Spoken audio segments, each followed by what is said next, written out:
So far, it's been a great day for shenanigans, I will say as well. The stuff outside the arena, the stuff we saw in the last 2.5 minutes of the Pana game with Nick Kalatis and the unsportsmanlike foul. I want to talk to Mike about all that stuff too. But before I get too far ahead of myself, I just want to say hello to my friend. Mike, how you doing, man? You recharged the batteries? You ready to go for game two? Yeah, I'm good. Just went downstairs, got some food, filled my coffee cup back up, had some nice chicken wings and a sandwich. I'm hyped Wow. up. Game one was really fun. Not as much shot making as I anticipated. However, it was a very good game. Tyrese and Tibor Pleiss joined us for the first quarter, so that was cool. Tyrese, always great co-host. But man, great to see you. Happy that you're back for this semifinal game two. And you already got a W today, right? So you won your game this afternoon. Tell the fans Had a about gr- that. had a great day today, Mike. We had a 2 p.m. tip-off here in Israeli League at Ramat Gan, which is right next to Tel Aviv, so it's close by. Yep. Got the win against Ramat Gan. Played pretty well. Happy with my performance. Went back home. Got to play with my kids because of the early game. I promised my daughter some sushi, so we had sushi for dinner. Ooh. Put the kids to sleep, and now I get to do EuroLeague hoops with you, Mike. I mean, if you can think of a better day than that, I mean, probably playing in this Final Four would have been a little bit better day. But Right. all right, so if you can think of any other day better than that, no, I'm having a good one, Mike. I will be Yeah. honest with you, watching Pana play that semifinal really stung, especially watching a lot of the flops really stung too. Mm, They were doing. mm, But man, I'm mm. happy for them. Clearly, they deserve the game in that semifinal. Fenner just could not buy a shot. But let's talk about tonight, Mike. We got Real Madrid going against Olympiacos. We got the juggernaut, number one seed, been dominant all year. Some of these Yeah. numbers that they put up this season, Mike, are just ridiculous. They are first in the league in assists per game, first in the league in rebounds per game, first in the league in blocks per game. And then on the defensive side, they're first in opponent 2-point percentage. You know, they hold their Oh, opponents to okay. the lowest 2-point percentage, and they lead the league in holding their opponents to the lowest 3-point percentage. So they're getting it done on both sides of the ball. Olympiacos going to have a very tall task, but I will say, I think Olympiacos playing their unique style gives them a significant advantage versus how other teams play in the EuroLeague because it is unique playing against Olympiacos. They really slow things down. They play a lot of possession game. They target. They play that system with flow. They move it from side to side. And we saw in that game five quarterfinal, Mike, the pace was just, sluggish might be an understatement. So that might be a really good way that they can slow down this Real Madrid team. But man, I don't know if I've seen a more impressive regular season team in Right. my years in EuroLeague than this Real Madrid team, Mike. Yeah, absolutely. I echo all of those sentiments. Basically, from the beginning, we were talking about how good Madrid is, how much further ahead of the rest of the 17 teams they were acting like and showing on the court. It's almost like they went months without losing, both in the EuroLeague and in the Spanish league. They were just really balling. They had a small little falter there, 3 quarters of the way through the season, but nobody's going to stay After they clinch climbing first that rope. place. Yeah, after they clinch first already. So yeah, guys probably want to take a little bit of a break. Maybe slight mental lapse, not even lapse, but just a slight 100% focus. But hey, they're back here. They're ready. Defending champions. A lot of these guys are multiple time champions, have played together for so many years. We talk about it all the time. The continuity that they show from organization top to bottom, it pays off. Everybody's going to be lifting each other up. If somebody's having a down moment, they have 11 other guys on the roster ready to step in and fill the shoes. However, Olympiacos is thinking payback. They controlled the championship game last year for 38 and a half, 39 minutes. Were controlling it, even dominant at some points, and just kind of let Madrid hang around. And a few big shots by Chacho Rodriguez and obviously Sergio Yul, game winner over Mustafa Fall, is just what got them over the hump at the very last second. So Olympiacos has to be in the back of their brain thinking about, I got to get them back. And this is the way to do it. Madrid obviously looking a little bit different with Campasso this year. I don't know, man. I'm just really excited for it. I'm not as smart as these head coaches, Bartzokis and Chus Mateo. Very curious to see these game plans and how they're going to attack one another so I can learn something, but just happy to be a part of this with you, and this is going to be a phenomenal show. Well, that's going to be the beauty of the player's view, is we're going to break down these game plans as we see it. We're going to be talking pick and roll coverages, offensive game plans, matchups, who are they targeting, et cetera. Make sure you guys get your questions in to us on Twitter, X, using hashtag the player's view. You can also use the tool at the top right of your screen on EuroLeague TV to get some questions in. We got a new promo code for you guys. I can't imagine anyone at this point doesn't have a Final Four pass on EuroLeague TV, but if you don't, you can use Players View 20, and that will give you 20% off a Final Four pass. We're stepping it up. Usually you get 15% off. Take that extra 5 and say thank you.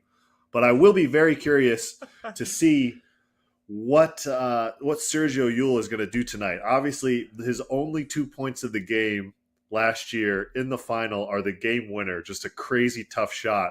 And I wonder if he's going to be seeing red, pun intended, when he plays Olympiacos tonight. But I do think part of the beauty, thank you for that. I do think part of the beauty of the EuroLeague Final Four is this one game type format. I think any team playing against Real Madrid in a series would really be in a tough spot. I just don't see how any team beats them in a 5-game series, but anything can happen in one night. And I think that really plays to Olympiacos' advantage. We saw the stat on the screen a little bit earlier. Olympiacos first in the league in terms of points allowed defensively, so you could argue they're the best defensive team in the league, despite the numbers I quoted for Real Madrid with the low percentages they give up. I think a lot of that has to do with also their pace, which we talked about. But one game, Mike, anything can happen. And you know who has a little bit of experience in Final Fours, not particularly EuroLeague Final Fours, unfortunately, is you and I. We got a couple Israeli League Final Fours under our belt. Am I wrong? Yes. No, you are not wrong. We are undefeated in those moments, so that's phenomenal. But one game, basketball, we say this all the time, anything can happen. Could be an off night for some of the Real Madrid players, maybe a great night for somebody on one team, just kind of puts that particular team over the hump. I want to say that Olympiacos' second unit, which we talk about all the time, just really has that flair, that athletic ability to kind of get the team sparked up. Sometimes they're better than the first unit, and we'll see how that plays out. Well, speaking of things we have experience with, Mike, let's talk about the mustache on the guy I'm seeing right now. Both Mike and I have some experience with the mustache game, but we've never done purple with the twists. We might need to step that up next November. I don't know. I think that might take longer than a month to grow, that kind of mustache, though. But dyeing it purple, that is next level. I dig that. Mike, we talked about that second unit, and the guy I wanted to talk about in particular for Olympiacos was Shaq McKissick. I feel he was pivotal down the stretch in that quarterfinal series against Barcelona, making things happen. Yeah. He pretty much took over that fourth quarter in Game 5, made 2 threes, had a couple other buckets. But for the longest time, McKissick's scout was always just don't let him get in the paint. He's, one of the highest level athletes that we have in this league. Can't let him get out in transition. Can't let him beat you off the dribble. So just keep him out of the paint. Let him shoot. Well, the last 2 games, Mike, he's been 4 for 8 from 3. And if he can continue that hot shooting, I just, what do you do with that guy? It's a great question. Hey, when a guy gets it going and he's already got the downhill speed that he has, if he's going to be making threes, you're in for a long night. Now, it has been considerable time from that Game 5 all the way up until this semifinal game. So maybe the shot has changed a little bit. The rhythm isn't quite there. I don't know. I mean, that's exactly what I hate waiting about in between the quarterfinals and to the semifinals. I just want to keep that going, to keep that same rhythm. So maybe they had the Greek league games to kind of keep that flow. It's a balance between the coaching staff of playing, resting. How do you want to keep your rust?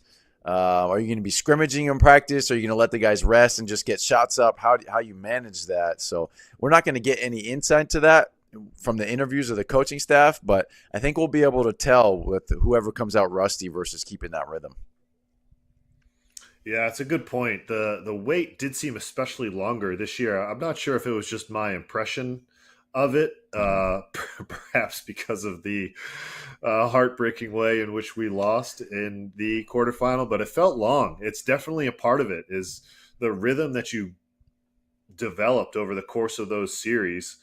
I say rhythm, but Real Madrid kind of, took care of business relatively quickly. But Right. Olympiacos Right. certainly got into a rhythm in that quarterfinal series with how they won the last couple of games over Barcelona, and then they had to wait all that time. They play a couple of Greek league games. It's definitely tricky. There's no real flow going into this game. You know, the lights come on and you got to perform at your highest. For a lot of these guys, especially on Olympiacos. Well, I can't even say that. I was going to say this is probably the biggest stage they've been on, but a lot of these guys were there last year. Only a few newcomers Yeah. for Olympiacos, and you talked about it. The continuity just goes to show how important it is in this league. The European basketball market for many clubs does not incentivize keeping players around, but you see these clubs do a great job of keeping coaches, players around, and it pays off. Really impressive stuff. I guess having big budgets like these two teams do also helps. Mm-hmm. You can afford to pay to keep the guys that played really well, but just so important to have that chemistry and get you to these big moments. And now we're going to see what happens when the ball goes up. Yeah, I think part of it obviously is the budget, what you can work with spending wise. Particularly when you have a good season, most players are going to ask for a raise, or they're going to be their market value is going to go up. That being said, each country that you play in is different. Your local leagues have different rules as far as if you're in the Italian league, how many Italian players you have to have on your roster versus that can play in the Italian league versus the EuroLeague, that things like that. So just taking back to when I was in Milan, we went to the Final Four. I ended up leaving the team. Not that was a major piece or anything, but Zach Leday left, Kevin Punter left. It's like, what's going on? Those two guys were key pieces for them. I know part of it was that they want to bring in the Italian superstar Nicolo Melli, so you have to free up some cash. Yeah, I understand that. But you got to keep these core pieces around. And so Olympiacos and Real Madrid have done that, for years. Olympiacos 3 Final Fours in a row. Unbelievable stat. Madrid going for a back-to-back. Efes has done it in recent history, but a very rare thing.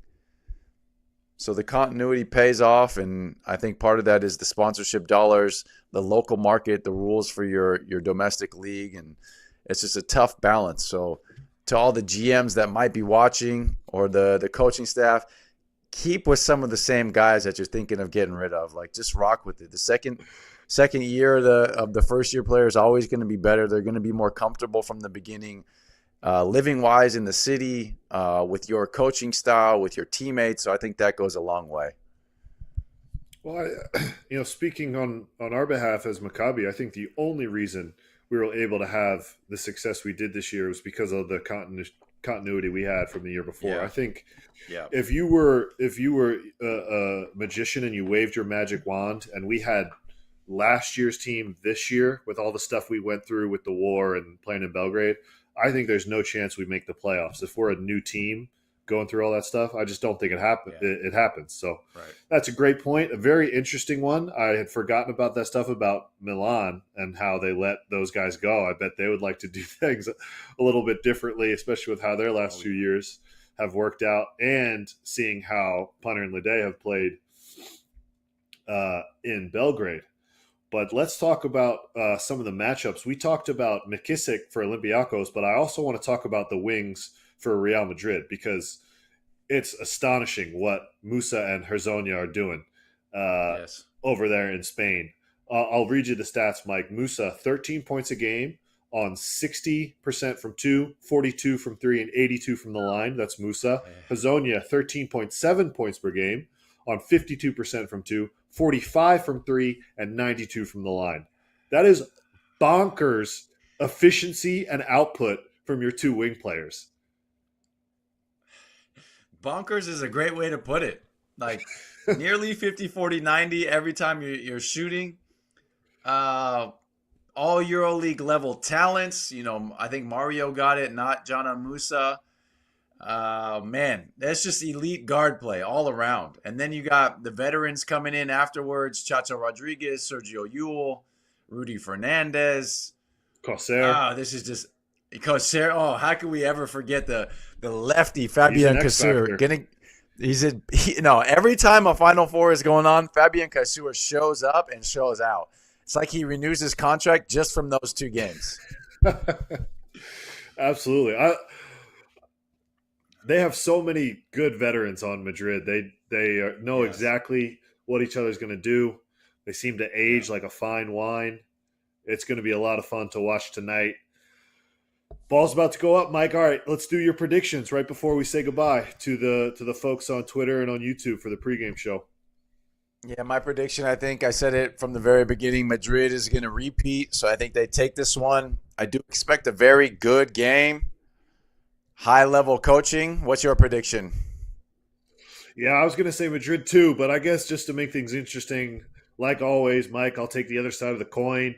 I do agree with you. I think Madrid is the better team, but who knows? Anything can happen on this one night, and with Olympiacos' slow pace and good defense, who knows? Maybe I'm in there with a chance tonight. Yeah. All right. So I should have let you go first tonight, but okay.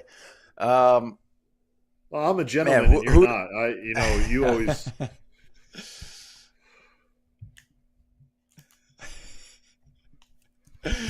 Oh, this is good. I'm just going to give you golf claps all the way around today. Interestingly enough, I'm curious to see for Olympiacos who's going to be the second big off the bench. I think it's going to be Milutinov. He returned from injury. Took him a while, but it looked like he was in good shape, especially against Eddie Tavares. But Moses Wright just played so well for them, been so active that I think you got to at least give him an option. But it's a tough juggle for Bartzokis to go with. Well, if there's anyone qualified to make those kind of decisions, it is Coach Bartzokis. Yep. Got a lot of praise from both his players and opposing players. So I thought it was interesting. Yeah. I think one of was it Hazonia that said Bartzokis is the best coach in EuroLeague? I thought that was interesting. I certainly wouldn't say that before a Final Four if I was in that press room, even if I think that. Right. I wouldn't say that, but interesting. He's a great coach. Don't get me wrong. It's just funny to have an opposing player praise the opposing coach right before you play them. Yeah, he played for him in Kazan, I believe. Right?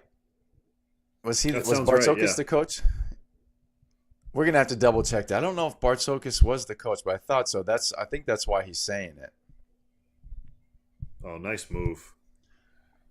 But yeah, I think you got to go with Milutinov. He was great in that quarterfinal. Oh, that's one way to start the game. I don't know how you lose that guy in transition. Yeah. But Milutinov's so dominant on the offensive glass. I think he matches up great with the Real Madrid bigs physically. Yeah. I think Moses Wright can be a great third option if one of them has foul trouble. You like to see that though. Early 3-point made for Isaiah Cannon. That's what that guy does. He makes shots for a living. But yeah, I think Moses Wright's got to be that third option, and then we're going to see Milutinov second. I do find interesting that Njai is getting the start for Real Madrid and not Yabusele. Yeah. Very interesting from Chus Mateo. I thought very similar too. I was a little bit surprised. He has done this type of stuff in the past. I don't know why. Maybe you're stealing some minutes, but okay, what do I know? I'm not a EuroLeague winning coach. Well, we've got two shots made right off the bat. Can we get three? Three pretty tough shots of the first four possessions. So maybe making up for some of the bricks we saw in the first semifinal. Yes. Not great percentages in that game, but we've had some nice playmaking and nice shot making in these first 2 minutes, Mike. Yes, and a lot of flopping already by Campazzo. So I think, oh my gosh. All right, we are off to a rip-roaring start. Dudes came out on fire. The delay in the whole day's production didn't matter for any of them. What do we got here? Well, I like that Hazonia used the same move that Papa Nicolau used on the first possession of the game and missed. Yeah. The pump fake, let him fly by. Watch this.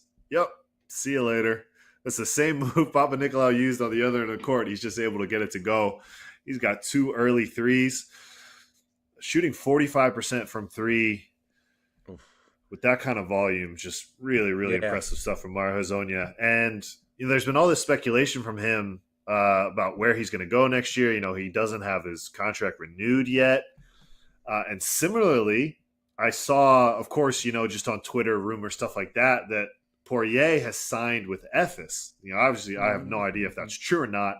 But I did find the timing funny. It's like like 12 hours before he's set to play in the Final Four, these European basketball news sites are tweeting that he's signed a different contract. I wonder if that had any sort of effect on him or on his teammates. Going into a big game, you see that, hey, he's leaving. What's that about? Oh, Bill Murray, the GOAT. I saw him during your game. Sorry to interrupt you, Mike. I just want to give a shout out to Bill Murray. I love Bill Murray. Lost in Translation, Caddyshack, Space Jam, some of my favorite movies. Bill Murray. So, man, shout out to Bill Murray. Yeah, Bill, one of the GOATs, definitely. But back to your point of Poirier, interesting timing that came out. I know a lot of business is done for these teams at the Final Four as everybody's kind of in one position. All the agents are there. Every team has at least one representative at the hotel just walking around. And we have a 3-point shootout going on early. But I asked you this earlier in the season when the reports of Josh Nebo having already signed, like if you guys joke about that with him or whatnot. So I think some of these Madrid players are so highly coveted. Everybody wants them. It's just going to be if Madrid can re-sign them or not, because they all have had success. Hazonia, particularly coming off the all EuroLeague selection, he's going to want to raise. You hear about Real Madrid budget. I know they spend a lot, but they don't have as much as they have used to. The soccer team, football team takes it all. Yeah, you just hear all these rumors. So, yeah, just curious to see how that's going to play out. Well, I'm sure what happens over the course of this weekend is going to have an impact on that. I did find, when I was taking my notes for this game, I thought it was really funny. Poirier leads the league in blocks per game, which kind of jumped out for me that it wasn't Tavares. But he leads the league, Mike. He averages 1.51 blocks per game. Do you want to guess how many blocks per game Tavares averages? 1.50? Yeah, exactly. Isn't that amazing? That's incredible. That is incredible. And Poirier's doing it in a lot less time. It probably means he's blocked one more shot over the course of the season than Tavares, which is just hilarious. I wonder if they have some sort of it's a rounding error between them. Yes, it could be that too. Between them in the locker room. But, man, those guys really change how you attack this Real Madrid defense, because the Real Madrid guards can be so aggressive, especially on ball screens. You're going to see Campazzo and how he defends ball screens. He's so aggressive, going over the top, canceling screens, because he knows if guards want to go all the way to the rim, they got to deal with these two monsters, challenging, contesting, blocking everything. So it just gives Real Madrid so much freedom to be aggressive defensively, knowing that you got these two fixers behind you, because that's what they do. They fix everything. Yeah, they fix everything. They funnel everything to Tavares and Poirier. Just here, if I'm going to get beat, it's got to be right to the rim. So you're going to shoot this contested floater, or you're just going to get it beat up off the glass, and we're going to be outrunning like that. So that being said, just thinking about it in my head right now, Olympiacos doesn't really have a pick and pop five. They don't have that in their wheelhouse. So they don't have to, Real Madrid, doesn't have to worry about that aspect. Tavares can be in a deep drop the whole game. He doesn't have to worry about coming out and showing outside of Isaiah Cannon, the guards for the most part aren't going to stop and shoot after the screen and roll. Right on cue. We got a block shot, and Hazonia is just in fuego. Someone light that basketball on fire, because if we were playing NBA Jam, that thing would be on fire right now. He's got 3 in a row. He's got an early 9. He's beating Olympiacos single-handedly right now. Oh, man, he's got something to prove tonight, Mike. He come out. He's working for his contract. I respect it. He's showing his worth. There's money on the table. There's money on the table. With that, I love that little pull-up from Thomas Walkup off glass. Super fundamental. Love that from the point guard. Little 15-foot with the kiss. That's going to be an important one because he's probably going to have that, as we just mentioned. Tavares is in the drop. See right there. You're going to shoot this floater. I'm going to send you to the big man. You're going to get it blocked. But the alternative, walk up with the pull-up, shoot it off the glass before Tavares can get there. So I think they're going to have to make that adjustment quickly. Well, I was really impressed with Olympiacos. I think they moved the ball side to side 4 different times in that one possession. It was flying back and forth, and they still end up with the block shot by Tavares. But I will be interested to see how they want to change that spacing, because if you keep 4 out, 1 in, or 4 out with a pick and roll or whatever, there's a lot of chance to help from that next guy to stunt. And then, you got Tavares back behind you, of course. And there you see on that last possession, look at where Peters was. He was under the rim, where a lot of times if you have that under the defense player, it can give that guard more space to operate, shoot that pull up. So let's see what Olympiacos wants to do going forward, spacing-wise, to give their guards a little bit more freedom, a little bit more space to attack. Yeah, well, that being said, early sighting for Shaq McKissic. Sometimes he doesn't even come in until the second quarter. Papa Nicolau out, McKissic in.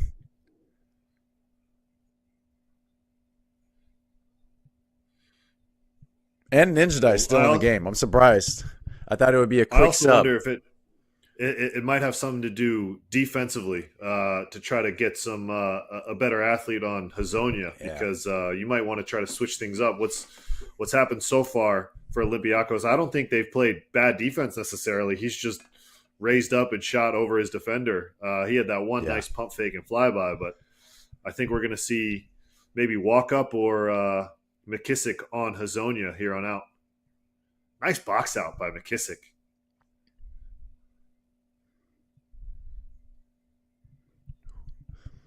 Good transition scramble by Real Madrid to contain that. Thought Isaiah Cannon was going to let it loose from the corner.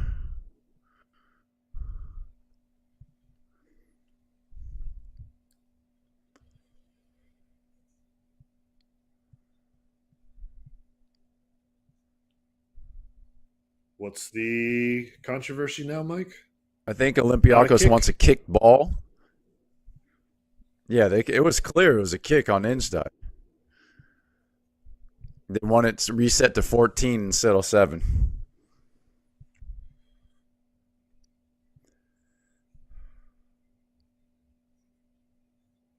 Okay, no kick. All right, so short shot clock here. Still plenty of time to get a good look. Yeah. Oh, geez. Not with that spacing. Oh, they get bailed out. Yeah, got a foul on a Campazzo. Very bad spot.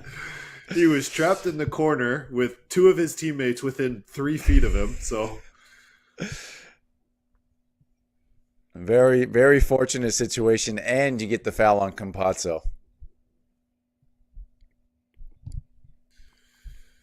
Campazzo, first team all EuroLeague. Mike, you agree with that? No, absolutely not. Do you think that Madrid deserved to have anyone on first team all EuroLeague? I would not have been mad if Hazonia got first team. They were so dominant. To me, he's probably the best performer for the team. Maybe stats aren't as good as other players because he didn't play as many minutes. They had so many blowout wins. We can touch on this after the break. Let's get back into it, but we're going to have a flashback from last year's game. We'll be right back.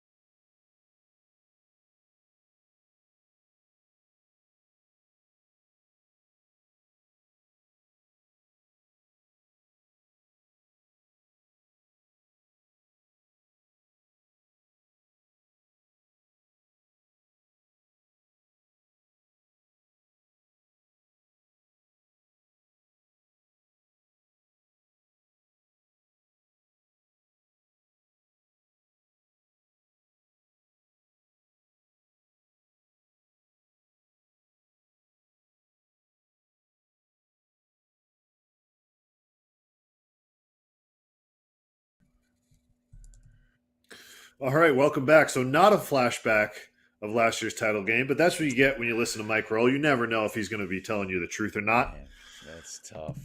That is Maybe we'll tough. have that next time out. Yeah, well, Mike, you lied to our viewers, and that's what you can't Some do in this business. You got to somebody's be getting honest. fired. All right, well, at least we got to see the Hazonia highlight package because that Yeah. that was something to watch. And then Campasso adding a nice little floater on the last possession. No surprise we see a timeout. Let's get a good offensive possession here for Olympiacos. Let's get the shot we want because this can quickly get away from you with the weapons that Real Madrid has. This is a game you need to keep within 10 points, in my opinion, Mike. Oh yeah, and that's not the possession for it. Olympiacos kind of struggling to score early here in the first 5 minutes, but I do want to get back to that conversation, Jake. First team all EuroLeague, Campazzo, in my opinion, no, doesn't deserve it. I thought your boy Wade deserved it. Yeah. He played phenomenal for you guys all year. It was in the MVP discussions. Probably not gonna win it by any means, but people mentioned his name in that discussion. So to get you guys to where you were with all the adversity that you had, taking Panathinaikos to the fifth game, as we see Hazonia miss his first.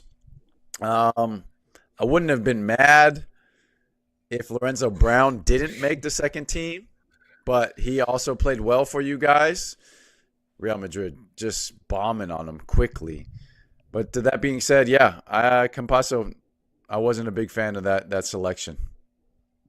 I like McKissick going to the rim there, making things happen. Even if you don't get the bucket or the foul, a lot of times your big guy's in great position for the offensive rebound. But yeah, I think a lot of these, EuroLeague, it's really easy to criticize the EuroLeague teams. I do think that a fan vote in those teams is a mistake because I don't see why one club having more fans than another should mean that their team's player should be on EuroLeague teams. It should be either it's done via players, coaches, and media or some other way. As much as I love the fans and I respect what they do for our game, we don't play this game without the fans. I don't think you can have fans vote because obviously they're going to vote for their team's players like they're supposed to. But, Right. When players and coaches vote in those all EuroLeague teams, you're not allowed to vote for your team. Like the team's captains vote and the coaches vote, and you can't, John DiBartolomeo, our captain, couldn't put Wade on his all EuroLeague team, for example. So that's just a good way of getting who you think the unbiased selection is. So Yeah. that's my 2 cents on the all EuroLeague teams, Mike. Take it or leave it. Yeah. I like it. How it works in the NBA. The fans can vote for all-star appearances, but they can't vote for all NBA teams. I think it should be similar to that. All right, we got our first EuroLeague TV question, Mike, from Stuart. Thank you for the question, Stuart. Can Real Madrid compete in the NBA as a franchise? It depends what you mean by compete. Of course, they could compete. They would win some games. I'm not sure they would be a playoff team, but they have NBA talent, pretty much top to bottom. I think, yeah, but I don't think they're a top 10 NBA team or anything like that. They're a great club, but they're also not built to play in the NBA. Let's keep that in mind as well. They're built to play in the EuroLeague with this style, with this 40 minutes, with this no defensive 3 seconds, all that stuff. And NBA teams are not built for that. So that's my answer, Mike. Let's hear yours. Yeah, I share the same sentiment. Let's just run through who has played in the NBA. Campazzo, Hazonia, Yabusele, Tavares, Chacho Rodriguez, Rudy Fernandez.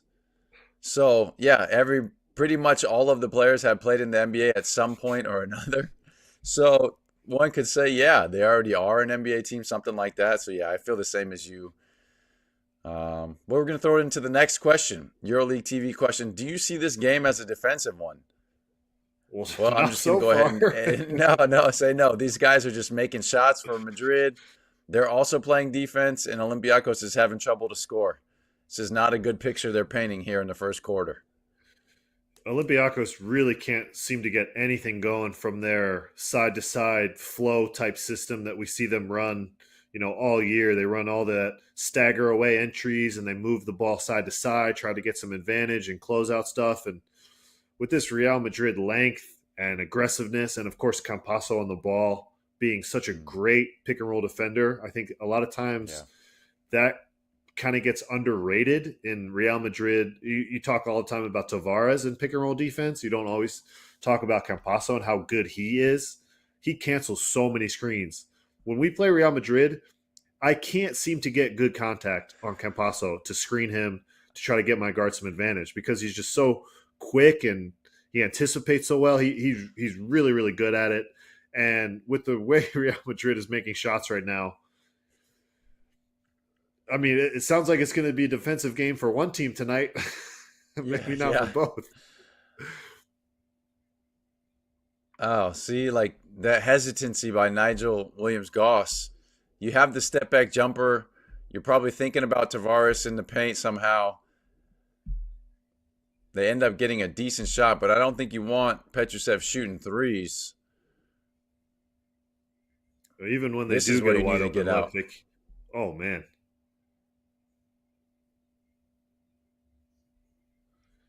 Well, I thought that was going to be a foul in transition, but I guess he kind of got in front of McKissick. 2-for-1 opportunity here, Mike. What a first quarter. What a performance we've seen. I mean, there's been no indications of the EuroLeague curse so far in this first quarter for Real Madrid. For those of you who don't know, no number one team. Oh, what a move. No number one team has won EuroLeague in the modern era since we've gone to the new schedule of EuroLeague. But, man, looking at Real Madrid tonight, we said they'd be tough to beat in the series. Maybe they're just tough to beat. Maybe we need to stop putting qualifiers after that and just say they're tough to beat. I like your thinking. And, okay, see, I at first thought it was going to be a clear foul, but, Yabusele just getting out of the way, even with the big guard alert right here. Just Euro stepping through the lane in the pink nice. James Harden shoes. I like that. That's nice. That man is like 250 dancing out there. Yeah. It's a big, strong guy right there. Teaching the cha-cha. Well, a first quarter to forget, to say the least, for Olympiacos. We still got 30 minutes to play, so we're not going to call it too early. But, man, just absolutely dominant from the start. Mario Hezonja got it going. Real Madrid, a 28-10 lead going into the second quarter. We will take a look at the highlights, and we will be back after this short break.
Okay, Real Madrid had it going early and had it going often. They started the game with the Tavares dunk. Mario Hezonja was fuego early with the 3 beautiful threes. Look at those shooting percentages. 75% from 3 for Real Madrid. Okay, Coach Jake, let's put your hat on. If you're Coach Bartzokis, what do you tell your team right now after that dismal 10 minutes? Yeah, I'd say just forget about it. We can have bad 10 minutes. We know we're a good team. We know we're better than what we showed. And we also know that it's very unlikely that Real Madrid will continue to shoot like that. I mean, Real Madrid is great shooters, don't get me wrong. But Yeah. even if they, continue to shoot well, they're going to come back down a little bit more down to earth. So not to get bad body language, that can only make the snowball get even bigger. So, just stay positive, keep it going. That's it's a little cliche, but it's the truth. It's the only thing that's going to work right now is to keep doing what you do and stay on it. And there you go. That's a big shot there by Petrusev, both for what's on the score and for the psyche, the mentality of those players, because things were looking pretty rough out there, and now they have a little bit of sign of life. They can take a deep breath and they can know, okay, we can make some threes too. Yeah, maybe a little bit of overpassing there by Yabusele. But there's Tavares cleaning it up again. I think that was a foul. He wanted the foul, but we're going to have to see the replay on that. But that's exactly what he's out there for. Just funnel everything to me. I'm going to swat it all. And that's exactly the kind of defense that we saw. I mean, Petrusev beats his guy off the dribble. He had just made a three, so he attacks closeout really well, makes the right read, and it still doesn't matter because Tavares is, he's playing 2-on-1 on defense and still wins the matchup. Yeah. It's crazy. That's a good block, Mike. Yeah, it is. That's a good There's a lot of block. arm contact, but he already hit the ball, and yeah, that's tough. But yeah, Milutinov trying to seal Tavares out of the way, just couldn't do it. That's a tall task. And flying under the radar, not only his defensive play we talked about, but also offensively, Campasso 6 assists so far in the game, Mike. So already almost at his, season average. He's second in the league in assists per game this year with 6.5. He's already got 6. 11 minutes into the final 4, he came to play as well. All right, we got another YouTube question. Do you think Tavares should go to the NBA next year or stay at Madrid? Jake, I know your answer is going to be you think he should go to the NBA so you don't have to face him again. However, I don't know. Be nice. If all the good players in the league could just go to the NBA, so I could be first team all EuroLeague next year, that'd be great. Ooh. So are you saying you have another year deal with Maccabi? It's a club option, so we will see. We will see. Okay, great. I hope so. I really, really hope so. But to answer the question honestly and not joking, of course it depends on him, what he wants. And, of course, the contract, blah, blah, blah, all that other stuff. But I very much think that Tavares could be a really good NBA player. Watching Rudy Gobert in some of these NBA playoffs, I feel like Tavares does a lot of that stuff the same. Okay, Gobert moves maybe a little bit better laterally.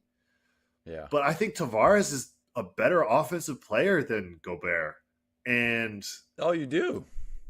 Yeah, wow. I do. Okay. So I don't see why he couldn't be a really good NBA player. But of course, the choice is his. He's going to have the option, I'm sure. I can't imagine teams not wanting him.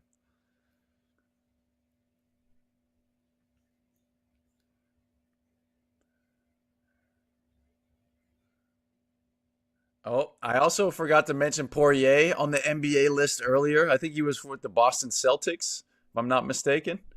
So another NBA guy. Right. Well, Mike, you didn't answer the question. What do you think? Should he stay or should he go? I don't see him as offensively talented as Gobert. I don't think Gobert is all that great offensively, but in the NBA, I just don't see him like getting the ball and giving you a drop step jump hook or anything like that. Obviously, it could be a lob threat on the pick and roll. Hold on. Let me stop you right there because Gobert doesn't give you any of those things either, but Tavares, he'll give you a little floater, offensive rebound, putback. Like he'll play against a switch and he'll drop step dunk. Okay, so I'll give you that. But Yeah, the traditional huge big man playing in a drop it's a scarce thing in the NBA now. Whether that's right or wrong, that's just what it is. I Yeah, think true. he's more comfortable in Europe because he's been doing it for so long. A club like Real Madrid, man, they treat you so well. I think Yeah, they only practice once a day. The facilities are there's beautiful, things like that. So the options for him to there's to even move teams in Europe are like three options, maybe.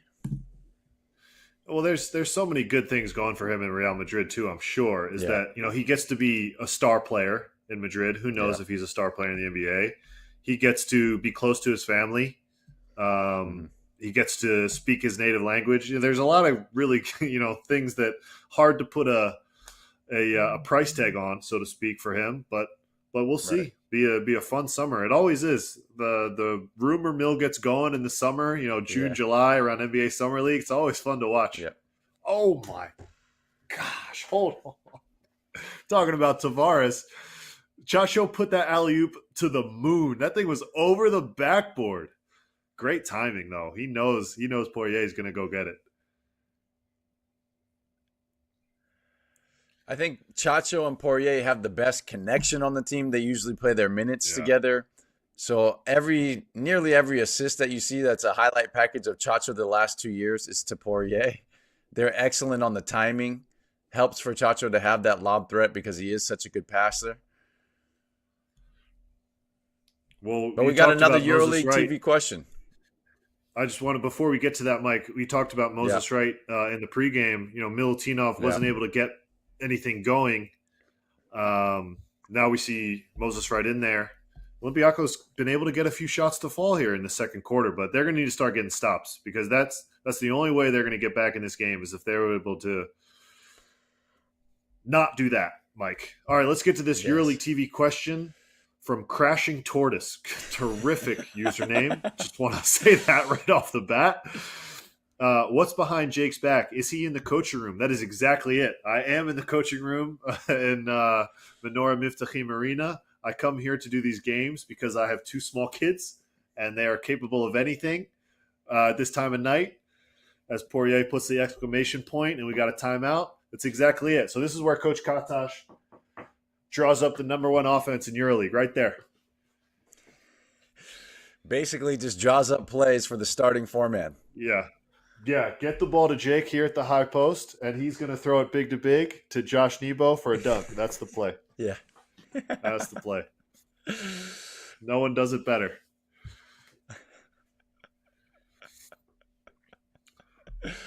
Oh, boy. All right, so 20-point Madrid lead. We're going to take a break. We got some flight time or, maybe a flashback. Who knows? But we will see you after the break.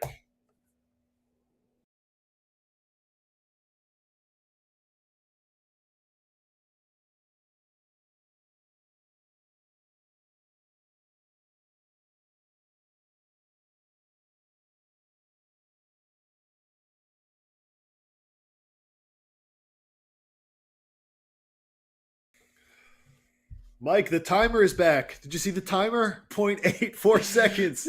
Yes.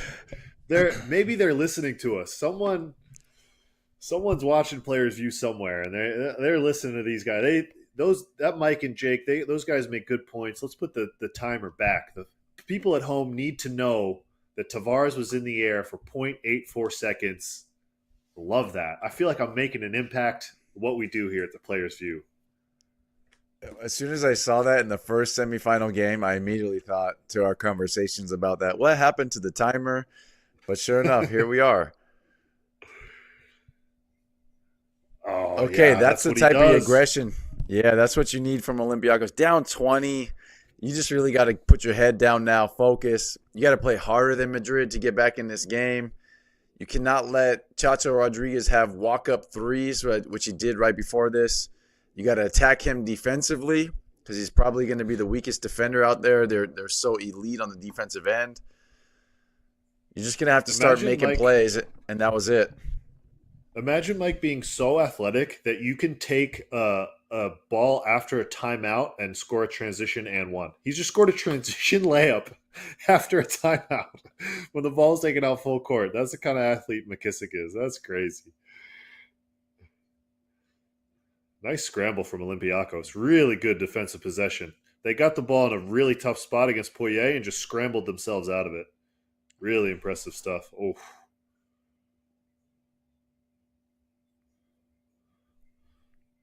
it's not great when you throw the ball directly to the other team. Like perfect chest pass right in the pocket of Yabusele. Oh. Sure enough, Fabian Cassur with the 3 earlier. Now he's going to go to the free throw line. Heady play. Got McKissick in the air. Takes the contact. Almost got the bucket to go too. But now he's going to be to the free throw line. The body language for Olympiacos not there. See, I don't like to see that. Papa Nicolau, come on. The captain, you got to show positive energy. You need to get back into this game. Everything counts when you're down this big. They're going to need a lot of things to go their way. When you play against Real Madrid, you know, Coach Bartzokas talked about in the pregame, talk about playing a perfect game. Okay, the first 15 minutes did not go your way. Put yourself in quite a hole. Now you got to play even that much better to get over that hump now. So it's just, it's looking bad. And I think those are the kind of thoughts going through Papa Nicolau's head that we saw that on the bench. You know, how are we going to come back against a team like this? But the only way to do it is through the work, Mike. Got to keep that energy high. Got to keep the work ethic high. Got to win some 50-50 balls. You know, the only way to do it is to give yourself a chance. Coach Jake really coming at you guys live right now. This is big time motivation. Well, I'm juiced up, Mike. I'm juiced up because I got the win. We got first place locked up in the league. We got EuroLeague tonight. We got the final on Sunday. I mean, it's a great time to be alive, Mike. Great time to be a EuroLeague basketball fan. I'm grateful for all of it, Mike. That's all. I'm just juiced up to be where I am, to do what I do, to be with my buddy Mike on the Players View, you know? Yeah, this is potentially our last time doing the show. You never know what's going to come in the future. No, you have a game on Sunday. That hurts. I know. I was pretty upset when I saw our Israeli League schedule because at first I thought I wouldn't be able to do any of these games because we play Sunday night, like you said, so I can't do the final. But yeah, just gonna be grateful while we have it, Mike. You know, live Enjoy in the moment, live, laugh, love. Well, oh God, just gonna do that right there. That's right. I didn't want to do that too high in my camera because last time I did that, I got some weird hearts going across my screen and they're froze. So I'm gonna keep it low. Smart. Well, after Njai got the start for Real Madrid, Yabusele has come into the game, hit the ground running, makes a 3, makes a Euro step. Now he's got an N1. There's so many weapons. They just have so many ways to beat you. We talked about the twin towers of Poirier and Tavares, how good they are. We talked about the wings for Real Madrid, how good they are, how efficient they are. We didn't even talk about Yabusele in the pregame just because he didn't have enough time to get to the four-man. But he's a stud too. Yeah, and it seems the funny thing is I remember when I went to go play with Paris, I went to watch Madrid-Monaco because we were set to play Monaco a few days later, and I was sitting with David Kahn, the Paris president of basketball operations, and we were sitting, and he's like, man, every time I see Yabusele, it's like he gains 2 kilos. But he's just pure muscle. The guy is just getting bigger every single game. He's just such a force to be reckoned with out there. Oh, he meant like 2 good kilos each time. Yeah, 2 good kilos. Like he's a monster. Okay, got you. Like not fat. Like look at him. He's got so much muscle. He's got so much like weight to him to throw around. He's obviously quick on his feet. We saw him with the Euro step. And he's agile. Like that's the most impressive part. Is he's not like big lumbering. He's really quick. He's got a good first step.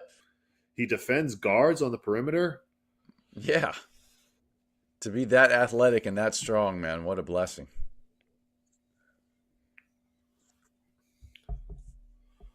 Well, I think correct me if I'm wrong, Mike. I believe he was included in the French national team roster for the Paris Olympics this summer, right?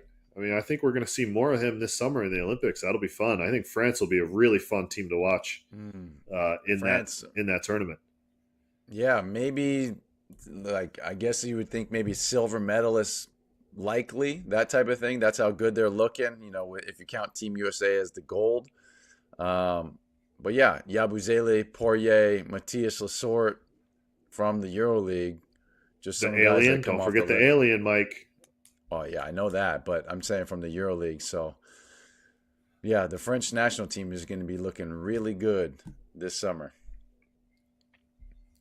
Well, you asked for Coach Mike. Excuse me. I want Coach Mike's advice now. You asked for Coach Jake earlier. I want Coach Mike put on your hat. Anticipate what Coach Bartzok is going to do at halftime here, because haven't been able to get anything going here in the second quarter either. Really, Yeah. Right. If we can anticipate this kind of lead being taken into halftime, what do you do at halftime to try to turn things around, Coach Michael Roll? Yeah, that's the $1 million question, right? Because Real Madrid defensively is just so sound. I think this is the unit that you probably have to attack if you're going to make the run. That's just not what you can allow. Chacho Rodriguez to make 2 for 2 from 3. He's got to be the one that you have to win the matchup for. Like everybody else is just elite defensively. Chacho, an elite player overall, but defense probably not his strong suit. So you have to win that matchup. And sure enough, he's the one winning the matchup. That second unit for Olympiacos is typically where they get back in games. But oh my God. Gosh, this is a highlight reel. This game is a highlight reel for Real Madrid. But going back to that last Chacho 3, I think that possession is indicative of where Olympiacos is at right now mentally, because they run a simple stack pick and roll, Spanish pick and roll, and they still clearly they have a game plan for how they want to guard stack pick and roll. Everyone does, and they still had a miscommunication and leave Chacho open for 3. So when you have breakdowns like that on the most simple actions, it just goes to show that your team is not executing at a high enough level on this stage right now. And we talked about Poirier with his 1.51 blocks per game. And that's also something he does really well. His back cuts, he takes that one step like he's going to go screen. So his big man steps up to be close to his guy for the ball screen defense. And then he cuts right behind him. And, of course, Chacho throws it so well. And when you have like a 15-foot window to throw alley-oops, it's really helpful. Ooh, yeah, that's going to hurt. That's going to hurt. Saw him land on his ankle. I hope it didn't get turned under there.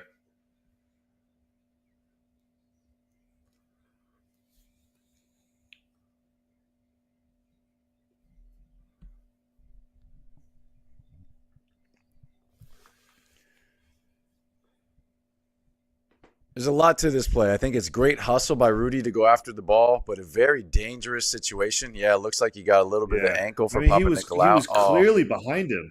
He's clearly behind him. Why is he diving like that? That's just... Rudy been one to get into some hairy situations on the court. It's like he seeks that out every time it's possible.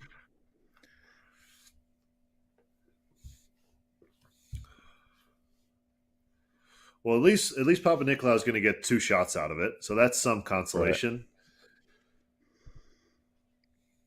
Just been very impressed with how. Sorry, go ahead. I want to hear more from Coach Mike.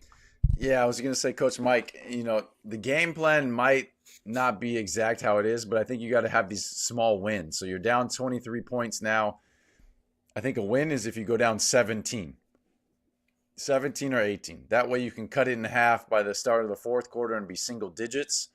So I think you got to go, you got to go a 7-0 run or win this last 3 minutes and 44 seconds by 7.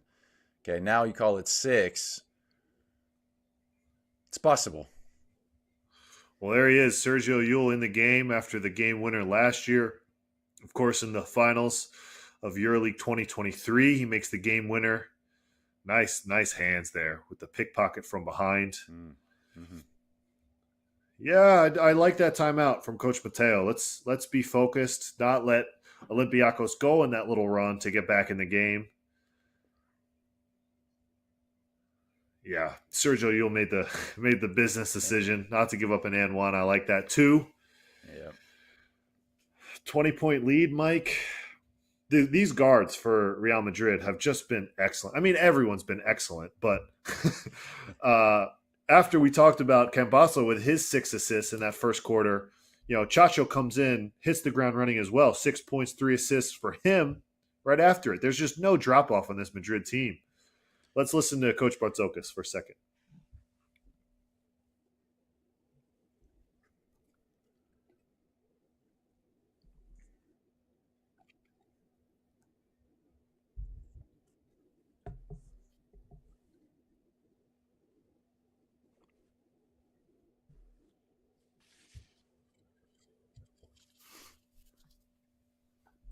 Okay, What a do you little think, bit Mike? dangerous. Bartoka saying put your hands on the ball. I think you got to keep your stick hand, keep it high.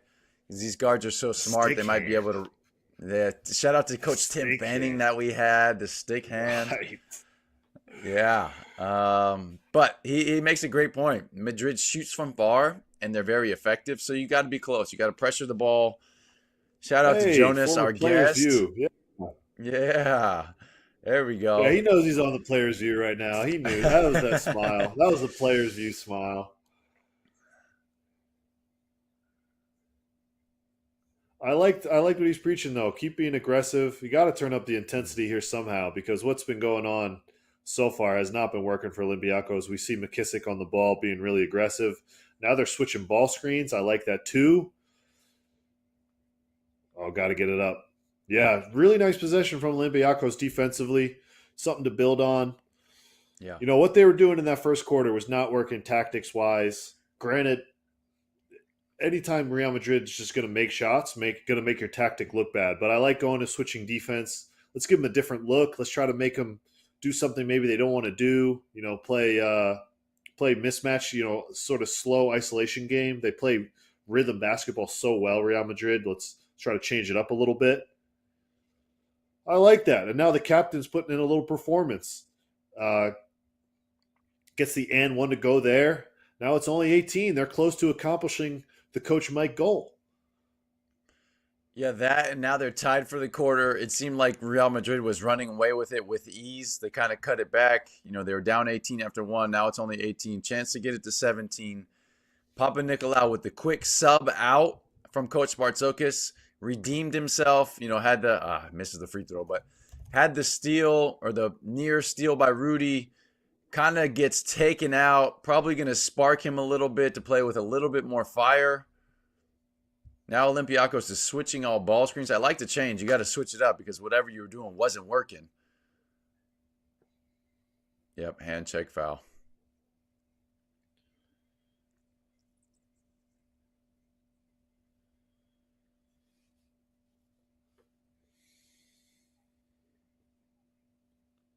So, Mike, while we have a little bit of a lull, I want to hear.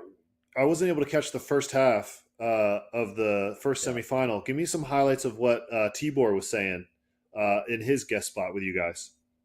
Yeah, we touched on his 3-point shooting ability, and Tyrese was like, I think I brought that to fruition. Tyrese was thinking in his head, why doesn't this guy shoot the three? He's such a good mid-range shooter. And then he Yeah, told the story on how Coach Ataman made a deal with him. If he made 5 out of 10 in the paint, then he would allow him to shoot 1 3. And then that particular game, he went 8 for 10. So Coach Ataman afforded him to take a couple threes, and then he started making them, and that just became yeah. part of his game. Wow, that's And wow, awesome. what a asset for him and his team because the pick and pop five so hard to guard, and he's so effective, especially with Shane Larkin turning the corner, Roddy Boubois coming off that down screen, and he's just popping. He Yeah, hurt me on so many of those plays. Like I'm trailing Boubois, and sure enough, Tibor Place left wide open for a three. So he told that story. It was really cool. Pana got out to the 12-0 start, so I was like, oh my gosh, are we getting punched in the face here? But yeah, it was good. We were making fun of him because Germans are usually prompt and punctual, and they were like a 25-minute delay. I'm sure there'll be a lot of investigations and and Yeah. procedures into what went wrong here today. Obviously, not the kind of thing EuroLeague wants to do. With a lot of folks watching here today, not the kind of start they wanted to get off to. But at least the first game was a close one. I Yeah. hope that Olympiacos can put together some fight here to make this one a close one, because I'm pretty confident that game on Sunday is going to be a great game, though, no matter what. Yeah, we talked about, the potential of the Greek derby, although it doesn't look like that's going to be the scenario here. I'm going to have our producer check, but I believe Panathinaikos went into Madrid this year and won. So that's going to be something of note. We'll take a look on that double check. But yeah, the quick 7-0 run by Madrid after Olympiacos cut it to 18. The three by McKissic, man, it's not looking good. I really wanted it to get to 17 or 18 to make it a decent chance at a good game here in the second half. So we'll see. I'd like Olympiacos to get some stuff for Alec Peters. Let's get him some shots down in the first half. We haven't seen much from him. The way he shoots the ball, the way he moves, he just makes good decisions all the time. Whether it's attack closeout or rise up and shoot it, I want to see some action for Peters here. That's my Coach Jake 2 cents for these last minute.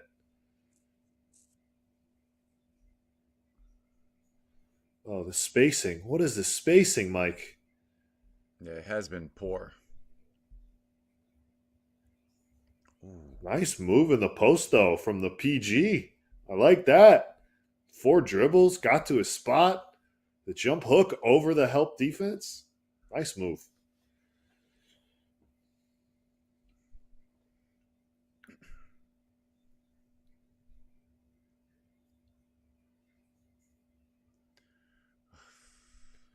At some point, Campazzo's got to stop getting these calls. I swear, it's like he's just flopping all the way down the court, just being hounded, but just almost like he's falling We, over. Here he's going to we drive. can hear the yell through the Yeah. on court microphone. Ah!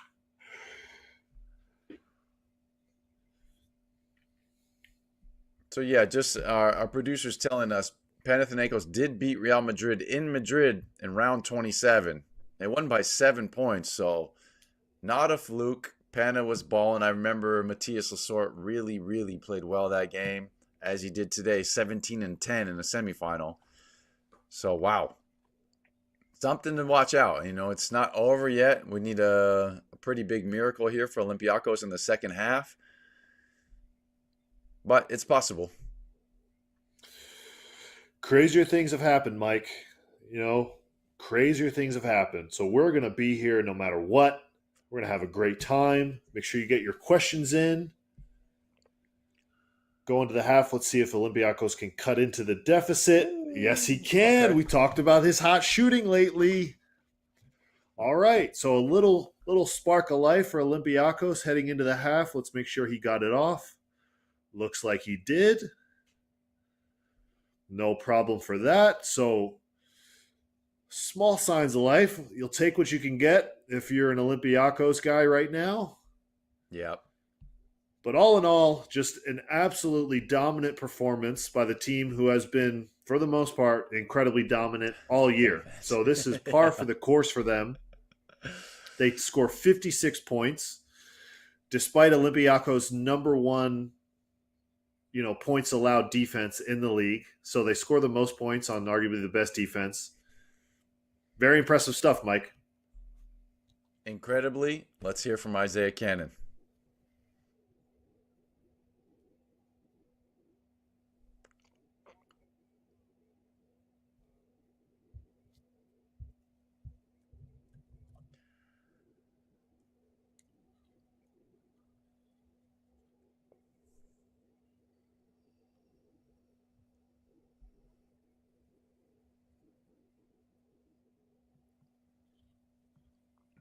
Yeah, he's right. It is one possession at a time, the term that's used so often. I think the goal is to get it to 10 points to start the fourth quarter.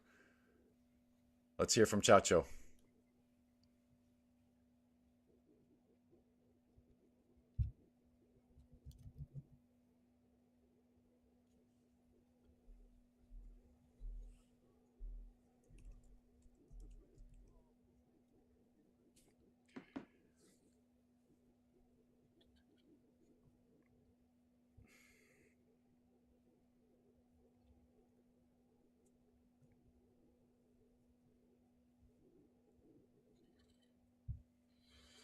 All right, your boy Chacho had it going. Campaso had it going. Herzonia had it going. Yabusele had it going. Poirier had it going. Yeah, that's what a 20-point deficit looks like. Great performance from Real Madrid. We're going to take a break for our halftime highlights, and we will catch you for the beginning of the third quarter. Don't miss it.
All right, you guys, we are back for the second half with Real Madrid scoring 56 points, seemingly getting everything with ease.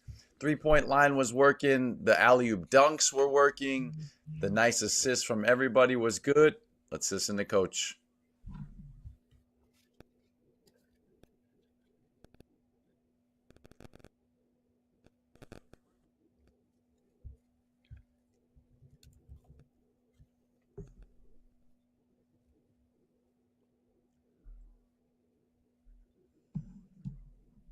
Controlling the rhythm is right. I actually think that last 3-point shot by McKissic was big. Mentally, to get it under 20, like, okay, we still have a chance. It's going to be an uphill battle, but if we can gut it to 10 just before the start of the fourth quarter, that would be huge. In order for that to happen, a lot has to go right for Olympiacos. They have to get out on the break, but more importantly, they have to get stops. 56% or 56 points. Look at that, 9 of 13 from three. I don't think Madrid will shoot like that in the second half. Hezonja won't come out guns blazing to start. Man, it was an impressive. And then, yeah, Chacho Rodriguez, 2 for 2 from three. You just can't simply allow him to walk into a three. Too good of a shooter, too smart of a veteran. Then you got to pressure the ball. Look at that. Nobody within 6 feet of him. He's just able to make a chest pass all the way to underneath the rim. And now he's just toying with people out there. These lob passes to Poirier, they have that ultimate connection. What do you think, Jake? What needs to be done for Olympiacos here in the second half? Well, I think everything that you said, and then I also think on top of that, they have to get really lucky. I think Yes. a normal performance from Real Madrid in the second half is not enough. I think Real Madrid needs to shoot the ball really poorly. I think a lot of things need to go Olympiacos' way. And, okay, they shot the ball way above their average in the first half. Maybe they'll shoot way below their average in the second half.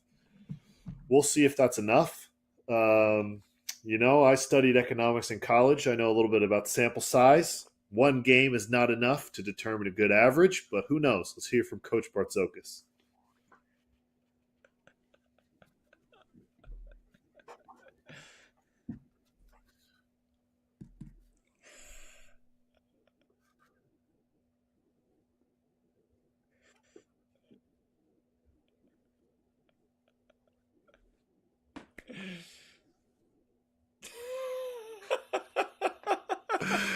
What All is right, happening? some back and forth between coach and the sideline reporter.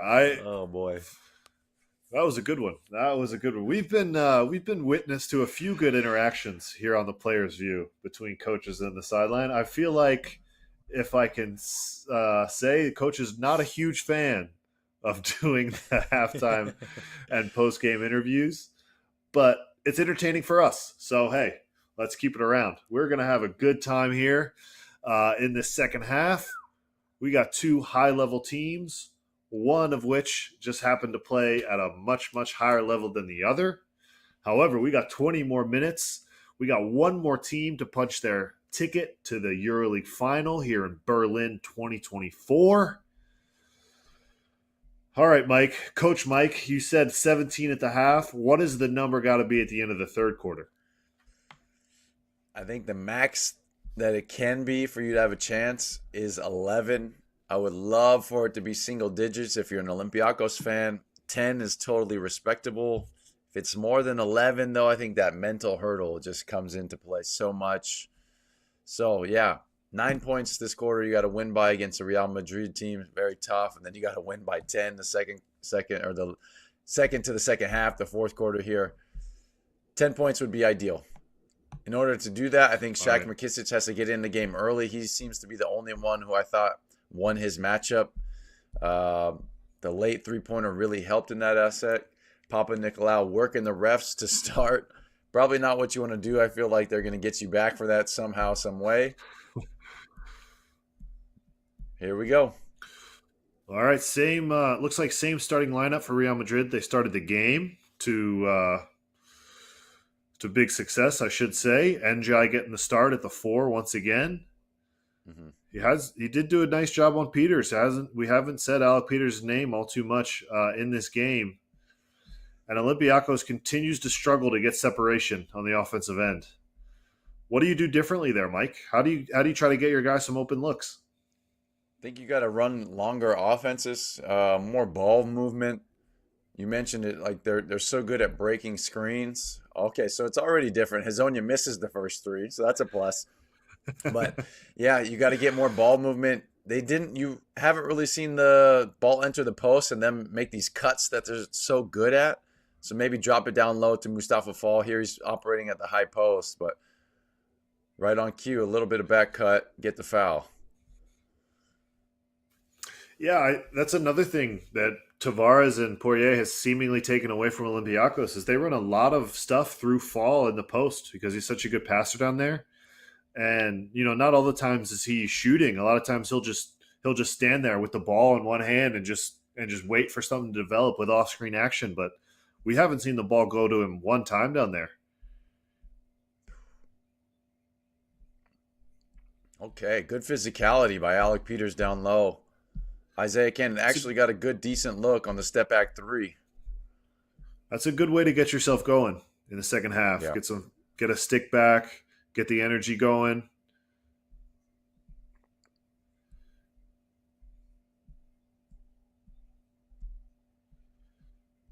All right. Well, you talked about how he was talking to the referees before the half. If I could read his lips a little bit, he was still talking about that play that Rudy dove from behind. That's what he was talking about with the ref. And I totally agree with him. I think it was a dangerous play by Rudy, so I could see why Papanikolaou was upset. But gets the offensive foul there, so maybe a little bit of payback for Papanikolaou. It's a nice play. 17 only, Mike.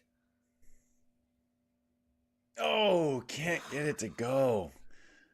Thomas Walkup hasn't found the touch yet so far. That would have been a big one, I think, to get it to 15.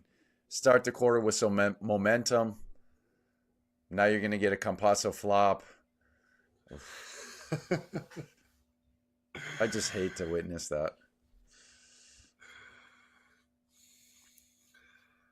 Yeah, I like listening That's to a flop.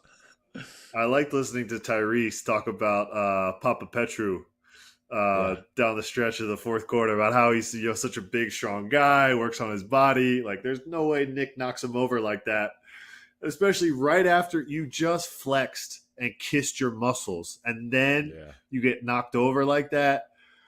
Come on, bro. Yeah, that was a crazy play.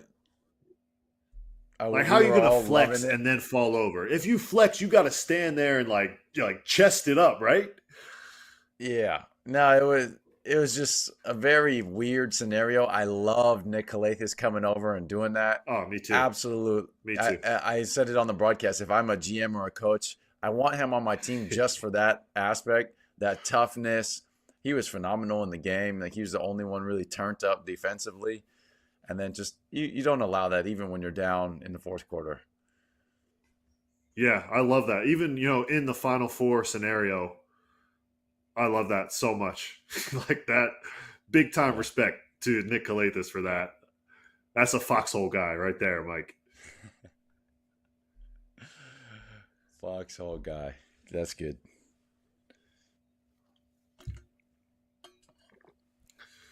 I don't know why we went to the monitor to review that. It was clear, just a flop by Campazzo and a foul by Cannon, but okay.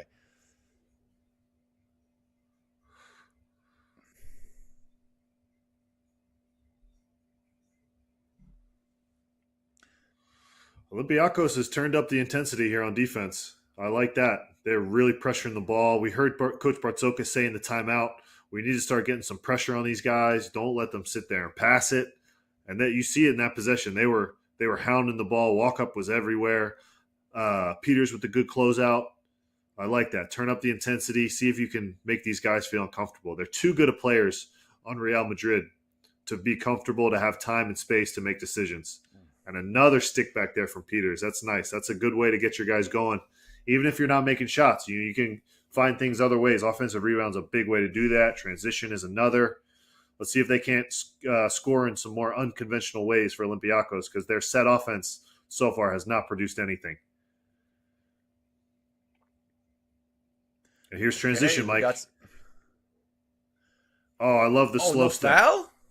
No foul? I I thought I love heard that it from slow here. step, but good help defense from Madrid to get the extra bodies in transition. Another foul. Yeah. I echo what you said. The slow step by Walkup was beautiful. I thought he got slapped on the arm, although I didn't see him protest it to the referee. So that was beautiful. Oh, no. Good, Well, good, clean play by both Hazonia and Musa.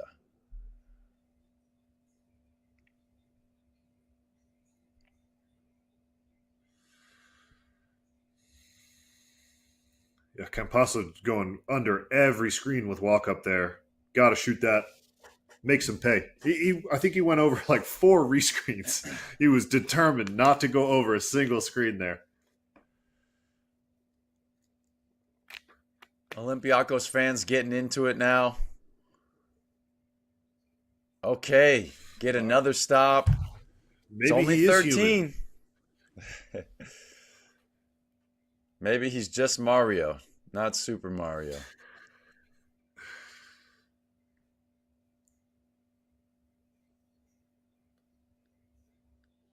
That's an I thought that drop off was beautiful, but Fall unable to handle it.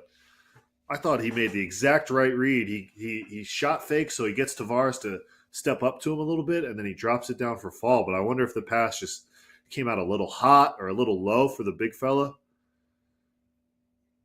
Hmm. All right, maybe he's not human. I don't know. The jury's still out. It's a big bucket. Kind of stopped the bleeding here. Yeah, Campasso really and determined to go it's under. I think a tough shot, like the weird 17 feet, weird rhythm. Nice floater. That's what they're going to give you, Real Madrid. They're going to make you take those contested floaters around that elbow area over the length of Tavares and Poirier.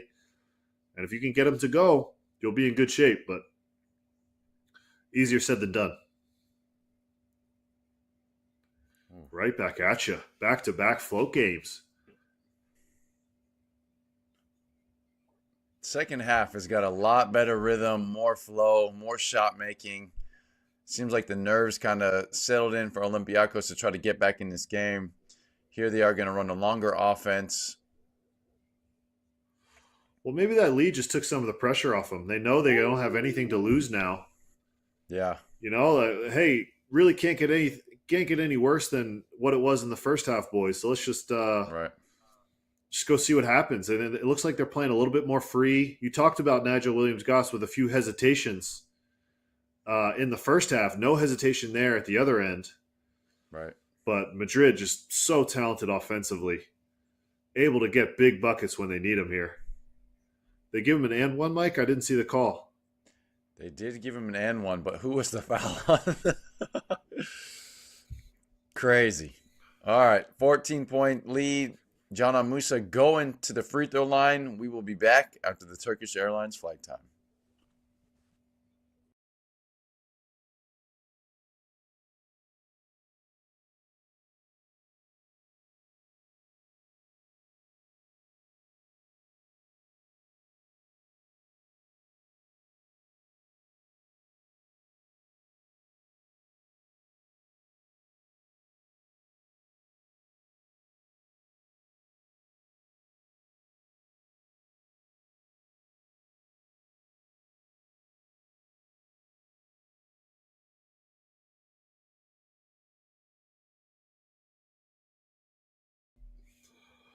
The timer. Love it. The timer is back, and they're counting the hang on the rim. So that's phenomenal. Yeah. We can't get one that was like the alley-oop lob where it's just his hang time, but here we got the hanging on the rim. Nice. All right, Mike. So what do you do, Olympiacos? We saw some switching defense from them in that second quarter. Last 2 possessions, they've given up these floaters in the middle of the paint. Yeah. Do you go back to more switching? Do you want Fall trying to defend these guards in the perimeter? Do you want to try to defend Tavares with a guard in the post? Madrid's over 60 points already here on the night. Right. What adjustments do you make? I think you got to maybe switch up every timeout or every ball stoppage that you can communicate it. So sometimes switch, maybe a hard hedge, maybe a trap. I think you So got just to try to variety. keep it out. Yeah, you It's a good got idea. to give it a different look every time. I like that. I like that. Not let them get one consistent look. Let's see what they do here. Real Madrid running the Olympiacos offense with that stagger away start. Oh, that's just the power of Tavares there to stop that transition. And Alec Peters not going to miss too many of those wide open ones. I love that. Being able to sleep through that, that's impressive. Alec Peters 2 for 3 on the night. They're going to need some more from him, that's for sure. 12-point game, Mike. Very impressive beginning of this third quarter here from Olympiacos. Good fight from the guys, but Musa, man, wow, that's a big shot. What looks like a terrible shot by Musa, it looks like he's just trying to get the flop. It's a contested three, but it goes in. Man, that's a heartbreaker. It was 12. You could have got it to single digits, but he makes it. It's back to 15. I will give Olympiacos credit, man. They've really stepped up defensively, turned up the heat, got some stops, some turnovers, converted more on the offensive end here. Peters 3 again? No. I think the last point you said is probably the most important one. I don't know how many more stops they've gotten. They've gotten a few more stops than the first half, but they've definitely made more on the offensive end. Yeah. And I think that's a big Yeah. part of a team's psychology is if you just can't score the ball, it's so discouraging. Even if you're struggling on the defensive end, if you still can score, players love to score. So if you're able to put the ball in the basket, you're going to be more motivated on defense. Energy levels are going to be higher. You're going to be a better teammate. You're going to be talking more. You know, if you just scored a bucket as opposed to you just can't get anything to go like we saw them in that first half. So I think being able to score the ball, getting some shots to fall here in this third quarter has a lot to do with this energy level increase that we see in Olympiacos here in this third quarter. Yeah, that definitely helps. You notice the Iron Man camera on the referee. I like that right there. So we got the live look in, the body cam. I hope we can get a view of that at some point in the game. We got another YouTube question. Jake, I'll let you answer first. Who's the best coach you've both ever had? Wow. Well, for me, it's kind of easy. It's my college coach because without him, you know, none of this is possible. He's a Hall of Fame coach. Bob McKillop just got inducted into another Hall of Fame, got inducted into the North Carolina Hall of Fame just the other week. You know, he coached this guy named Steph Curry too, so he knows what he's doing. Definitely, you know, easy question for me because that's just how good Coach McKillop is. Mike, over to you. Yeah, it's funny. I think it was just yesterday on Instagram, the Italian League social media put up a picture of the 4 coaches in the semifinals, and the picture is Ere Messina and Nevin Spahia because they're both there. And I commented, man, two of my 2 favorite coaches, and that's going to be my answer. Both I thought were very good. Spahia ended up getting fired from Maccabi, but man, he and I really clicked, so I really loved playing for him. So those are my 2. Yeah, he did love you. That's for sure. That's for sure. Yeah, it's a shame he got fired, or else I would have signed a multi-year deal again with Maccabi.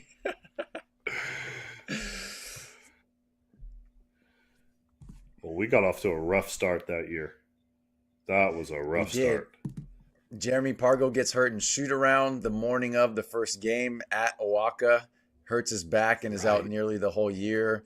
Scotty Wilbekin broke his thumb or something, or tore a tendon in his thumb. So I was playing some point guard, you know, for a couple games there. We bring in Ramon Sessions, who had never played in Europe. Oh man, tough situation. Yeah, Ramon Sessions. I think he came to the first EuroLeague home game in a suit, which I loved. Yeah. It just showed like he had that NBA mentality. He came in the suit. I loved it. All right, man. Alec Peters is here.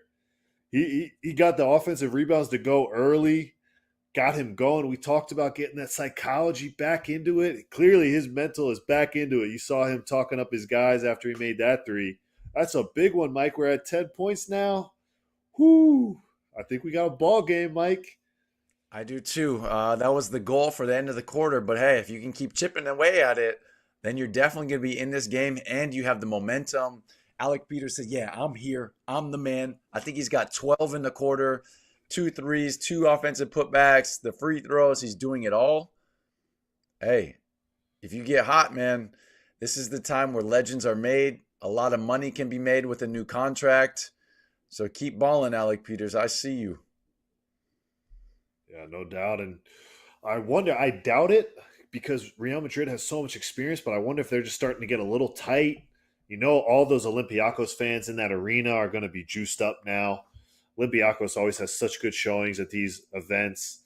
You know, I wonder if any Pana fans were able to stick around after the first semifinal. We know who they'll be rooting for, but all the Olympiacos fans are going to be back into the game now.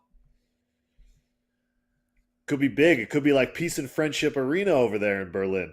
Ooh, yeah. You saw the ticket sale figures for the games, and Real Madrid was clearly the low end of fans that purchased tickets. I think that's kind of to be known with the Greek and Turkish fans. They go so hard for their teams. But Real Madrid, a huge soccer club, so not really known for their basketball, although phenomenal. I'd say the Olympiacos Yeah, it fans doesn't. turn They're out a still a little bit more. powerhouse. Doesn't matter. Yeah.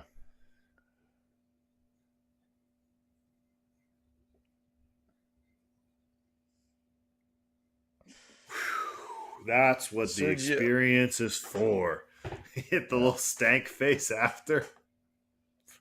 yeah. That's a nice possession over Real Madrid. It goes inside out. They get Poirier on the mismatch. He sees the double team coming, flings it out extra. It's just some high level offensive hoops from Real Madrid. Hmm. Really would have been great to have a bucket there. Sergio Yul with the big time shot over Mustafa Fall, shades of a year ago. Man, you really wanted to see a stop if you're Olympiacos.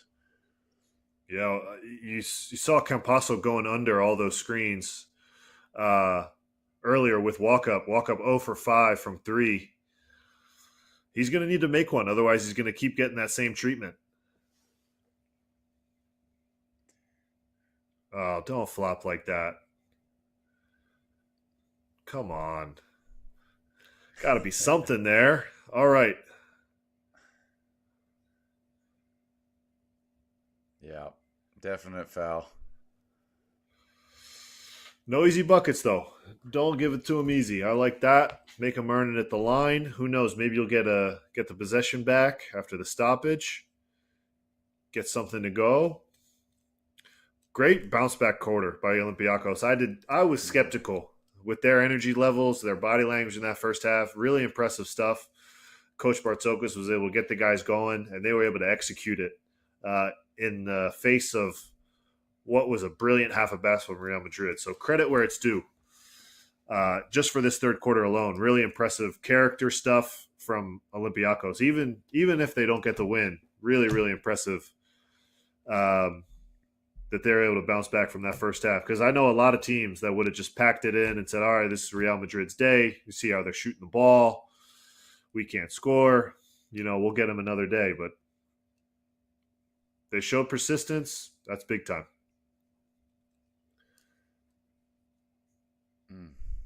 Poirier gets them both to go. It's going to be a long heave here for Olympiacos. 2.7 seconds left. Oh, walk-up's probably going to be 0 for 6 now. You hate it for the stat's sake. Oh, it's brutal. We got to get an asterisk next to it. 1 half-court heave. I like the leagues that don't count those. I think Israeli League doesn't count a full court heave. But we got a 13-point lead. Olympiacos with a really nice quarter, but Sergio Yul able to stretch the lead back out for Real Madrid. 13-point lead. The last 10 minutes of the EuroLeague semifinals. We'll be back after this.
All right, welcome back. Well, we got our final 10 minutes here of the EuroLeague semifinals 2024, and mostly thanks to Alec Peters in that third quarter. Olympiacos is back in it. They still got a tall task ahead of them to win this fourth quarter by 14 points against the number one seed in the league pretty much all year.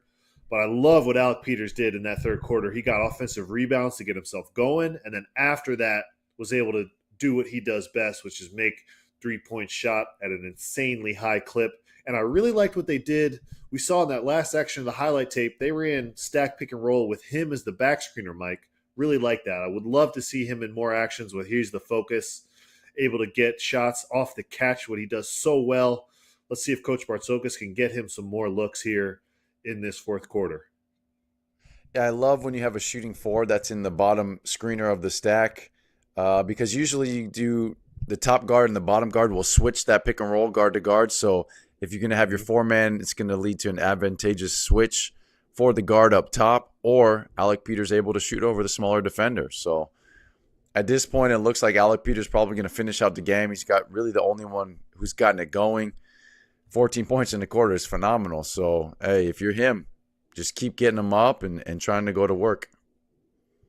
I like that they target him. Let's get him the ball. Let's feed the hot hand. And I also think talking about defending the stack, oh, nice little play there of the baseline out.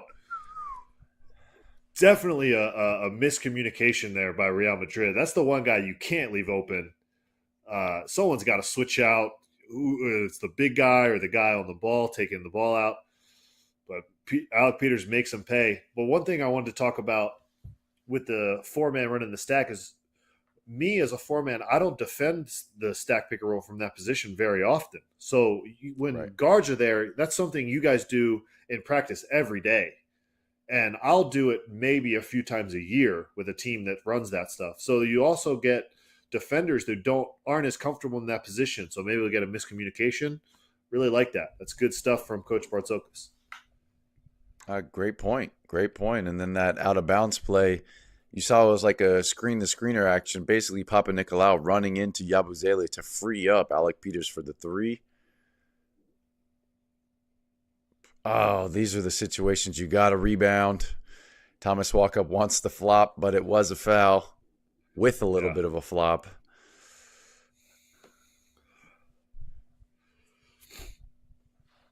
Yeah, it got to limit Real Madrid to one shot per possession. They're too good to give up offensive rebounds too. I was going to say you got to think about taking Walkup out if he's 0 for 6 from 3, really 0 for 5 with that half-court heave. Just to be that offensive threat up top. If Campazzo's going to keep going under, you got to have Nigel Williams-Goss. I was even thinking Isaiah Cannon to run the point just to get that three-point look. That hurts. And just great execution there by Real Madrid.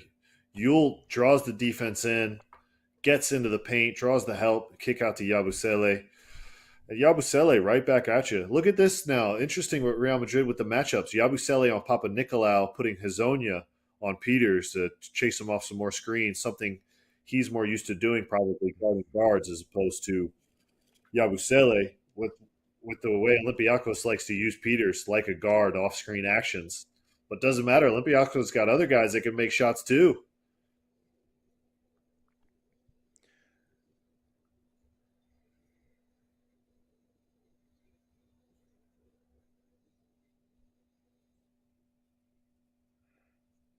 Oh, the wily veteran able to get to the rim. Beautiful play by Sergio Yule. Change of direction, change of speed. Not really a guy that can beat you off the dribble all that often anymore. But, hey, he's showing he's ready for the Final Four. He's still got quickness, Mike. That's really impressive. He's still quick. His first step's still good. You see he's still got the ball in a string. Still doing it at a super high level.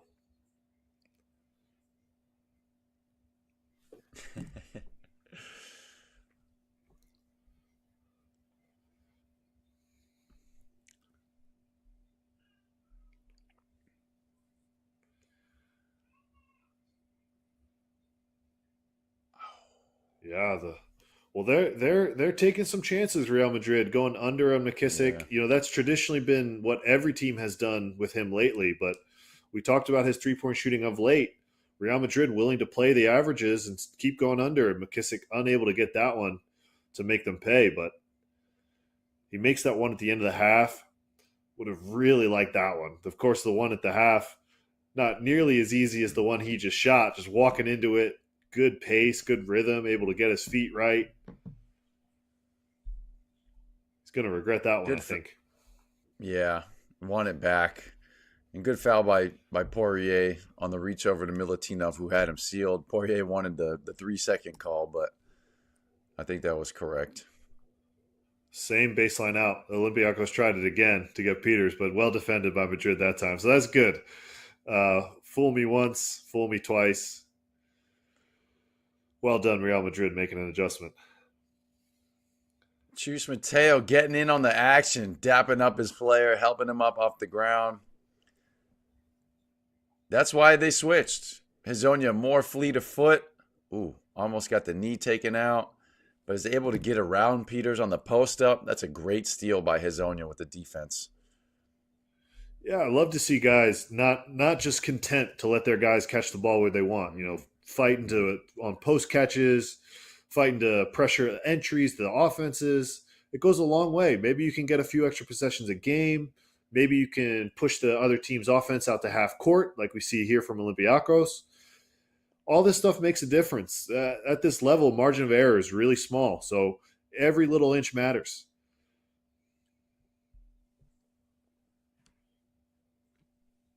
Oh, Hezonja getting in on the action. Yeah, that's a flop, he said.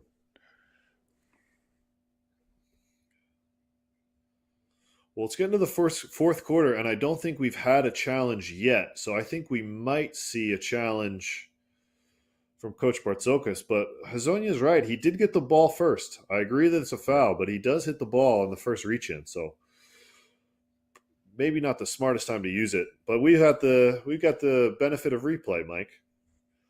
It's easy for us to look real smart here, in our computer chairs. I mean, but thinking from like Bartzokas' position, you're down 12. You can't really get over that hump. If you could get an extra free throw and possession, then yeah, it's worth a shot.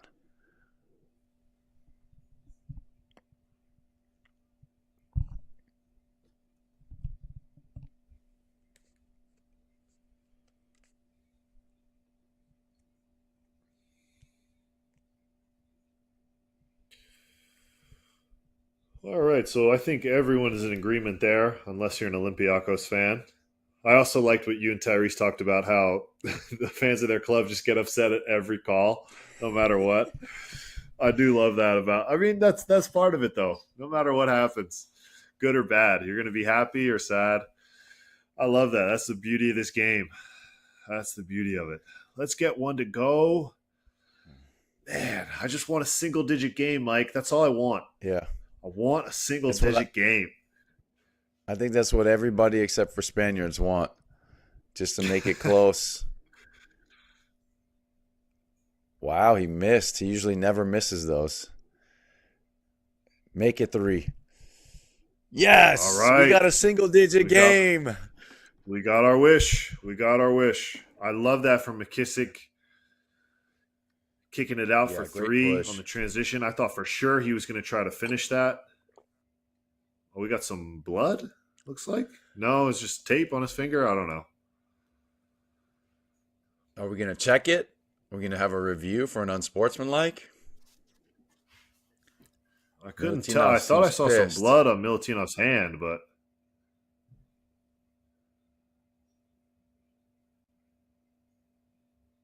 Oh, I think Looks it was like his own teammate player that got him. Yeah. I think Peter's elbow got him. Oh, yeah. He's going to feel that one in the morning. That is not fun. That happened to us in our last game. Tamir Blatt and John DiBartolomeo were both going for a rebound, and Tamir popped John right in the eye. Gave him a nasty shiner. Friendly fire is a real thing, folks.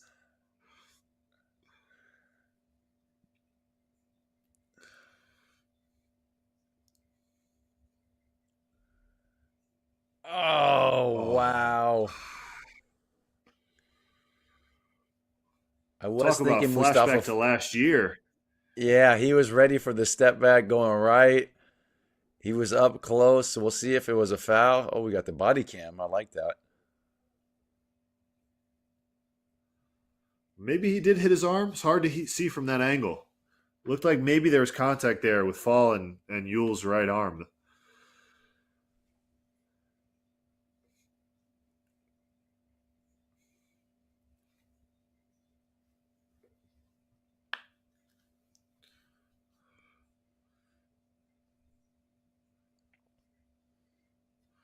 But a Bartzokis not 9-point game happy. with 6 minutes to play. This is a very, very real ball game we got here, folks. It was looking way out of reach for a Yep. lot of this game. A lot of this first half, it was looking like a one-way street. We got a very, very And real ball game here. Especially if ball don't Sergio lie. Yule is going to keep missing free throws. What is going on? I didn't even talk What about is it. No happening? commentators curse.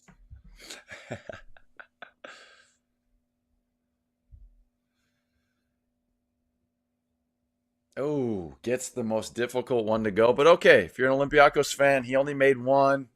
You'll take the foul by Mustafa Fall at this point. Maybe you can get it again to 7 or 8. Oh, look at this action for Good. Peters. Oh, I yeah. like that. Yeah. He turned it down, but now he's got the switch. They got to get him the ball in the post. All right, that works too. You know, they had switches on both big guys, but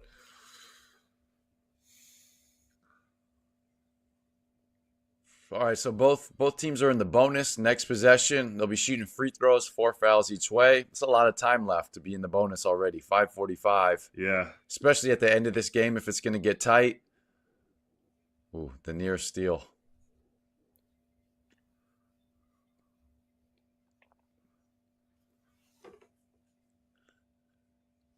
Thomas Walkup checking back in. No Isaiah Cannon, huh?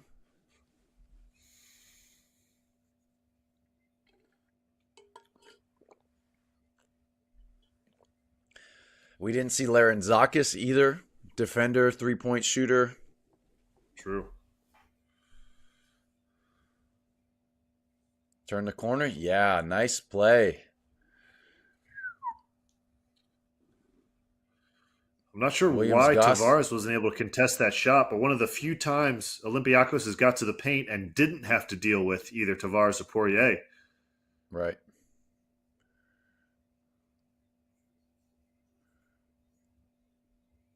Oh. Yeah, it's just a tall task for McKissick after the switch to try to box him out. If the ball bounces your way, you know, on the coin flip, it can either go to the right side of the rim or the left side of the rim. Yeah. And if it goes to your side, it's pretty much a sure thing that Tavares is going to get it. What do we have here? We got Tech. It looks like on Bartzokis. What? Oh, what a terrible time to get a technical foul. Oh, you're fighting. Agreed. You got it to 8. I know you want to protest the call, but come Every on. point matters. It's so important.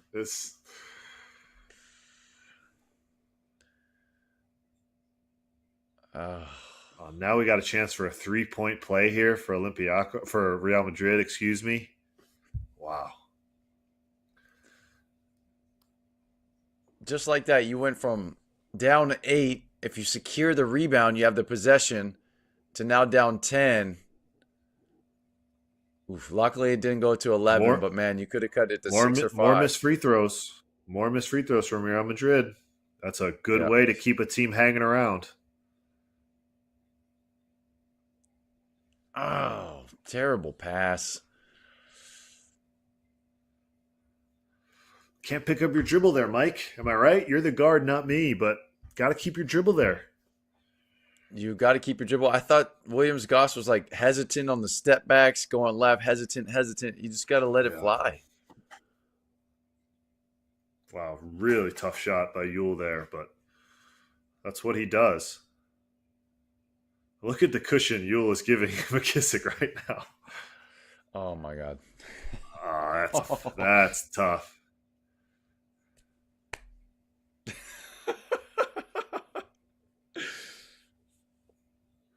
I don't know if Coach Bartzokas is fired up at his guys or the referees Yeah. or a combination of the two. We're gonna have a timeout. We're gonna have a fun finish these last 5 minutes. Olympiacos has made this a game. Real Madrid has not been shooting at the same clip they were in that first half. They've been missing some free throws, showing some cracks in the armor. Yeah, some vulnerability. Oh, we get to listen in to Coach Bartzokas. Here we go.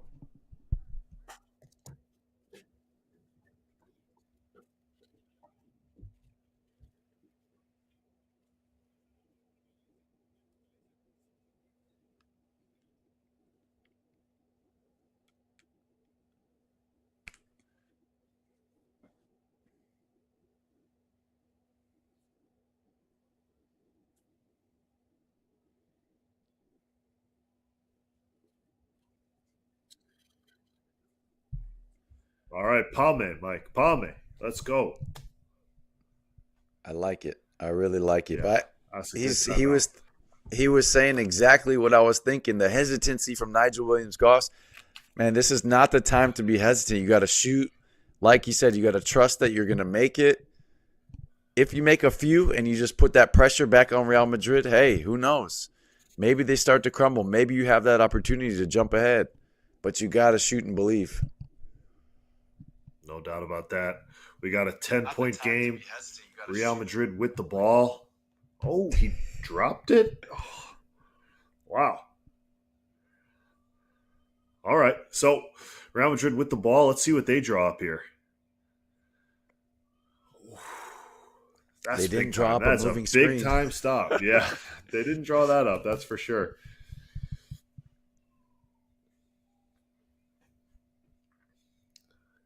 Chance to cut into go under 10 once again, Mike. We can get our wish once again with this possession here. We heard Coach Bartzokas. They're going to run the play with Nigel Williams-Goss as the user. Looks like they're into their second action here now. Oh, That didn't go what in. a block. Oh, I man, thought I thought that that dropped. layup was down. Yeah, man. And once again, not a block shot by Tavares, even though it absolutely should be. And that's the difference between 1.51 blocks per game and 1.50 blocks per game. And how many times have we seen these veterans from Madrid make big shots when they needed it? So impressive. You know, I was surprised that Campasso hasn't been in these closing minutes. But Chacho just showing reason why. You can't let him go right, first of all. That's what he prefers 90% of the time. Big three right there. But Chacho, if he has time to set his feet going right, oh, it's just perfect shooter. But the big answer from McKissick, okay. We got to get a stop in the bucket if you're an Olympiacos fan.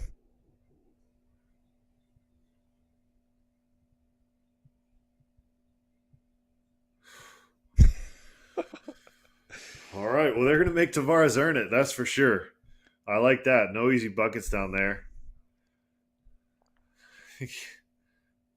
Oof. What a catch. In Yeah. traffic. With the Showing the bump on his flexibility. legs, too. Yeah, He got yeah. bumped by McKissick on the lower body. He got hit by Walkup in the upper body. Both Walkup and Peters with 4 fouls, Mike, something to keep an eye on. Yeah. Walkup not having the same kind of offensive output that Peters is having, but both really crucial players for Olympiacos.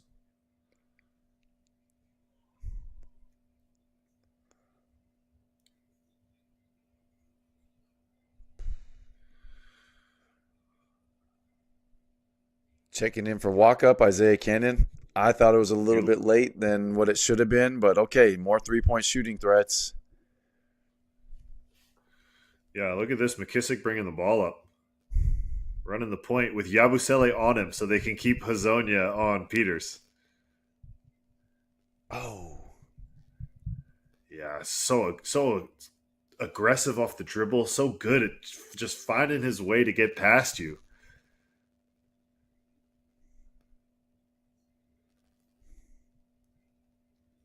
It's a nice move. Really, really nice move.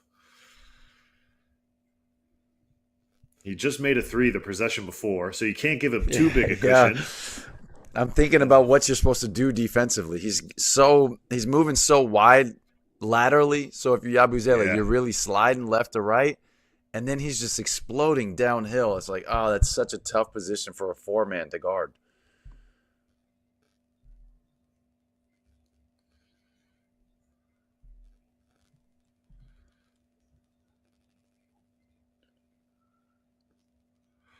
Interesting. Better or worse than your routine when you come on the court? Worse, easily. Of course. Oh, nice read there. Def anticipated that. Like, oh, Good seal. nice seal. Oh, he had the He layup. had the Fall layup. did a great job sealing that time. One more. Oh, Alex, shoot the ball. Nice drop off. I'm not even pulling for one way or the other. But Yeah, Olympiacos, man, you had layups. What's going on?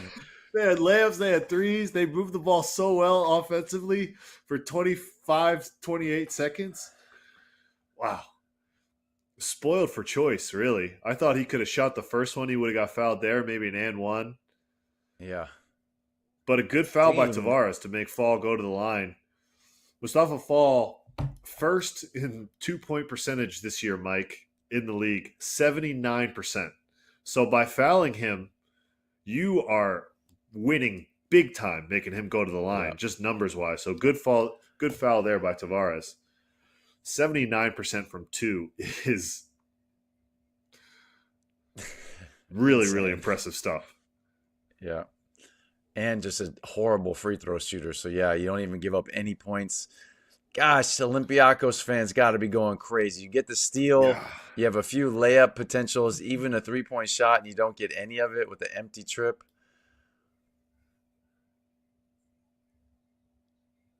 Okay. All right, get out and run. That's what McKissick does. And one? No Call way. charge? Call. Oh, man. Wow.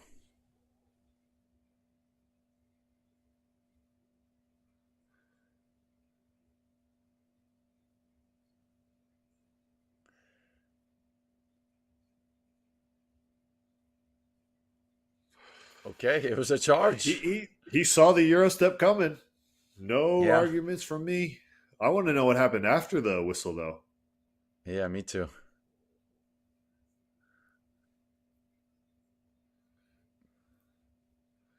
Just tough. You have Poirier's down on the ground at the other end, and you still can't get anything to go. I know McKissick's so good in his transition opportunities, but if he just waited a little bit more for his big guy to come down the court, Poirier's under the basket at the other end. Fall's making his way.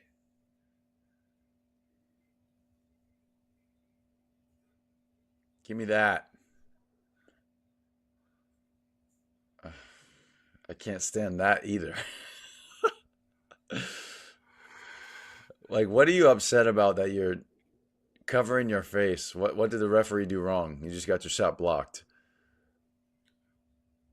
Ooh, that almost rebound. went. Yeah. Oh, no. Oh, Campasso! Oh, 2 huge plays to swing the momentum back. Stopping McKissick both times. Man, he's got his number. 2 steals in a row for Campasso. Well, charge isn't really a steal, but 2 turnovers forced. Mustafa Fall, you got to finish that. You have a small point guard on you. You're underneath the rim. All right, that's game. Oh, hold on. That's the final nail in the coffin. That is Olympiacos put up a good fight in the second half, but that'll do it. That will do it. Let's get a replay of that pass, please. Thank you. The jumping behind the back through 2 defenders. Can we get another look? Who threw that? Did All right, Chacho maybe throw later. that? No. Hazonia?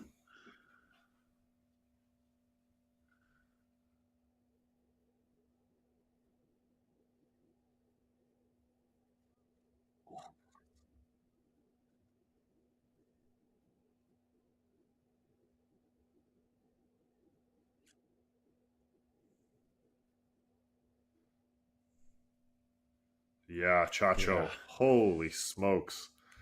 That is beautiful. I thought it was Chacho at first, but then it didn't make sense to me why he was in for defensive purposes. But hey, maybe Coach Mateo knew it was coming. He knows something Musa, that you don't. yeah, he does. I don't, oh boy, I totally get it. You made the game winning dunk or game sealing dunk, I guess I should say. That's Well, he's had almost bulletin board material for the next game if I'm a Pana player. that Olympiacos, but that's the last two No, buckets. for the next game, I mean. Oh, gotcha. Yeah, yeah, for sure. Well, the last two buckets of his have both been laid for him on a silver platter by his guards. Yeah, So right. let's not get too far ahead of ourselves. Realize that the real MVPs were Chacho and Campasso for getting him easy run out Yeah, transition right. layups with no one in front of him.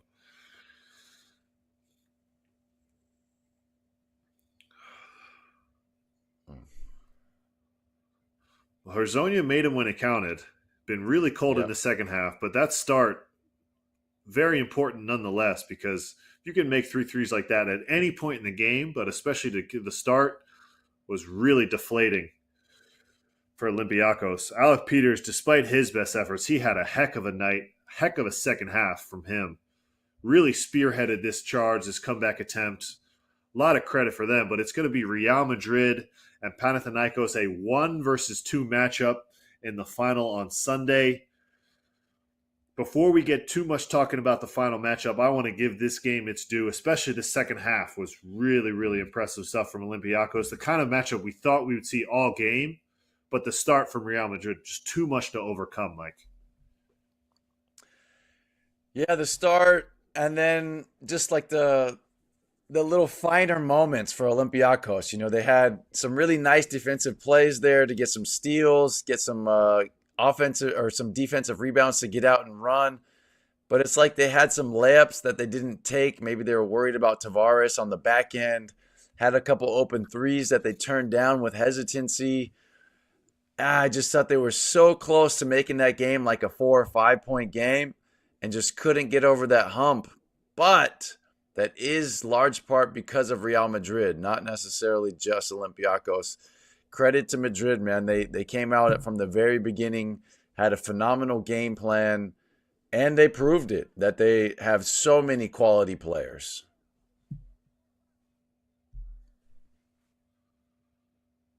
They were excellent. You're absolutely right. They were excellent from the jump. And even in that second half, when things were looking a little dicey, they got big shots down the stretch when it mattered. Everyone seemed to do their job tonight for Real Madrid. Even whether it was Njai getting the start, playing defense on Alec Yes. Peters, did a nice job. Chacho comes in after Campasso had 6 assists in the first quarter, does his job excellently. Yabusele doesn't start the game, comes in, hits the ground running, does his job. Just really impressive stuff from the number one seed, showing their quality. Really from start to finish, they were not nearly as sharp in that second half, but to be expected after that exquisite first half. But even in that second half, when things weren't looking great, they got big performances. Campasso down the stretch with those 2 turnovers just really shut the door on any Yeah. potential Oof. Olympiacos comeback. Those are the Yep. situations you want. McKissick out in the open court, running, doing what he does best, and both times Campasso Mm. gets the turnover. Yeah. No, that's a great point. Also to note, I think the technical foul on Bartsokis. I love Bartsokis as a coach. I thought that was a huge, costly mistake. Kind of stopped the momentum run that Olympiacos had. I know it was only 1 point, but those mental hoops that you have to get over, as we see the dime by Chacho. Wow, that's beautiful. But to climb that extra point when you've been fighting so hard, I thought the technical foul by Bartsokis was tough. Well, I think when Olympiacos looks back at this game, particularly in this first half, when things weren't going well, they made a few mental errors that they're going to really want back. There's a lot of stuff that you can't control going into games like this. You can't control that Hazonia is going to get super hot and make 3 contested threes. That's Right. part of basketball. But what you can control is when a team runs stack pick and roll to not mess up one of the most basic actions in basketball and leave Chacho wide open for a three. You can control not giving Tavares a wide open dunk to start the game with no one else in Right. the paint. So I think it's going to be plays Yeah. like that they're when they go back and look at the film, they're going to realize if they were just a little bit sharper, on plays like that, they would have been right there in this game. But Madrid really made them pay for all those little mistakes. Definitely took advantage. Doing what they do best, Mike. Taking Yeah, advantage of and other that's what. teams' mistakes, little things. Yeah, it's a game of mistakes. Usually, whoever makes the least amount of mistakes wins. But even Real Madrid, when these two teams are so good at don't make many, they make you pay for all the ones that you do commit. Let's hear from the game MVP, John Amusa.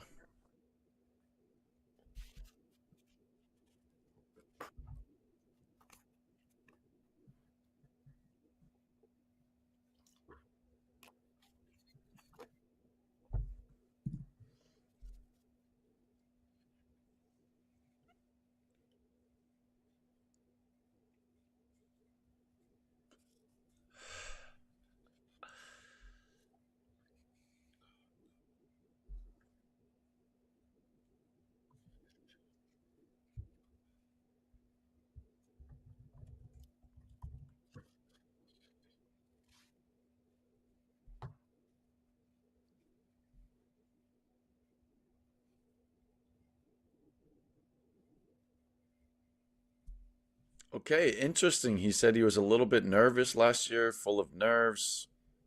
I didn't know that. Cool that he shared that. The confidence that he has this year, a little bit different. Obviously, Look at you that do efficiency, gain. Mike. Yeah, that's 8 of 14, 20 points, 23 index. A lot of these Real Madrid players are very efficient. Let's hear from head coach Chus Mateo.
Oh, left him um, hanging at the end. That's cold. Cold world, Mike. But all right. So, if I may, Mike, I would like to shift my focus now to Sunday, the final Real Madrid Pana. We talked about how Pana took the last matchup in round 27. What I don't know is if Real had number one seed already locked up at that moment, so perhaps their foot was a little bit off the gas. But let me get your early prediction for Sunday and why. Early prediction stays the same. Oh, looks like we're going to get Poirier real quick.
Okay. There you have it. The two-headed monster down low for Real Madrid. I think we have Coach Bartzokis coming up shortly. Always the toughest interview. Such a disappointment and a letdown. But back to your question, I got Real Madrid again winning. I picked them early in the season. They just were so dominant all year. I don't see why they wouldn't be again this coming Sunday. They're going to have to slow down Matthias Lasort, which I believe that they will with the two big guys. Here's Coach Bartzokis.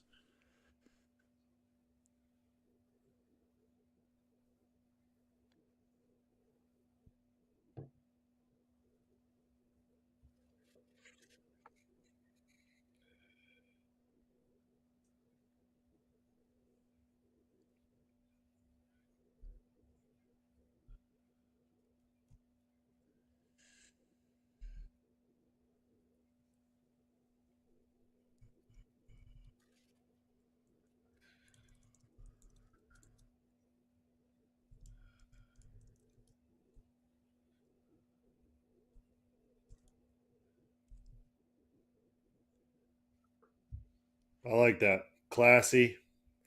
Thanked his fans, thanked his club. Like that. Coach Bartzokis, stand-up guy. I liked your answer, Mike, about Sunday.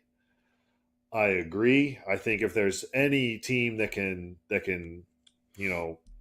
slow down Matthias Lasort, it's these two. Yeah. He did have a big game in that last matchup against them. Let's see what game plan Real Madrid is going to come with on Sunday. Usually I take the other side just to make things interesting, Right. but I'm not going to be on the call with you on Sunday. Unfortunately, I'm going to be playing my own game. Oh, look at little man. It's going to be all right, That's dude. tough. You got a whole life Tough. of fandom ahead of you. Olympiacos is going to be back.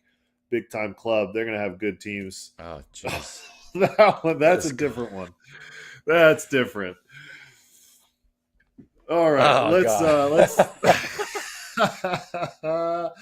All right, yeah. For Sunday, I like Real Madrid too. Maybe the wound is just still too fresh for me to take Pana, but no, I do think this Real Madrid is just the best team in the league this year. I think they've shown it all year. They showed it tonight. They got character, they got experience, they got talent. But let's see. It's one game. We saw, one game. If a team gets hot like Madrid did in the first half, maybe Pana gets hot against them in the first half. And then who knows? But, wow. What a game, Mike. Thanks for doing it with me. I had a blast. It's great to be with you. I hope we get to do more. Yeah, me too, man. I hope you never know what next year brings. You don't know where you'll be. I'll be here, but hey, we don't know if the players' view will even be a thing. Thank you for taking the time, Jake. I know you gave up your family time today. You had a game. I appreciate you, brother, man. This is the players' view, the second time we got to do this all year. I really hope we get to do year 3. But I'll be calling the game Sunday. Maybe you can tune in after your game. You can tweet me, and I'll respond back to you. Jake, you're the star of the show, man. You can count on it. You can count on it. Thanks, Mike. I appreciate it. And thanks to all you guys out there watching us. We really appreciate it. This has been such a blast to do. Thank you guys for being with us. It's been great. And Mike, we'll see you guys on Sunday, and hopefully I will see you guys soon. Have a good night.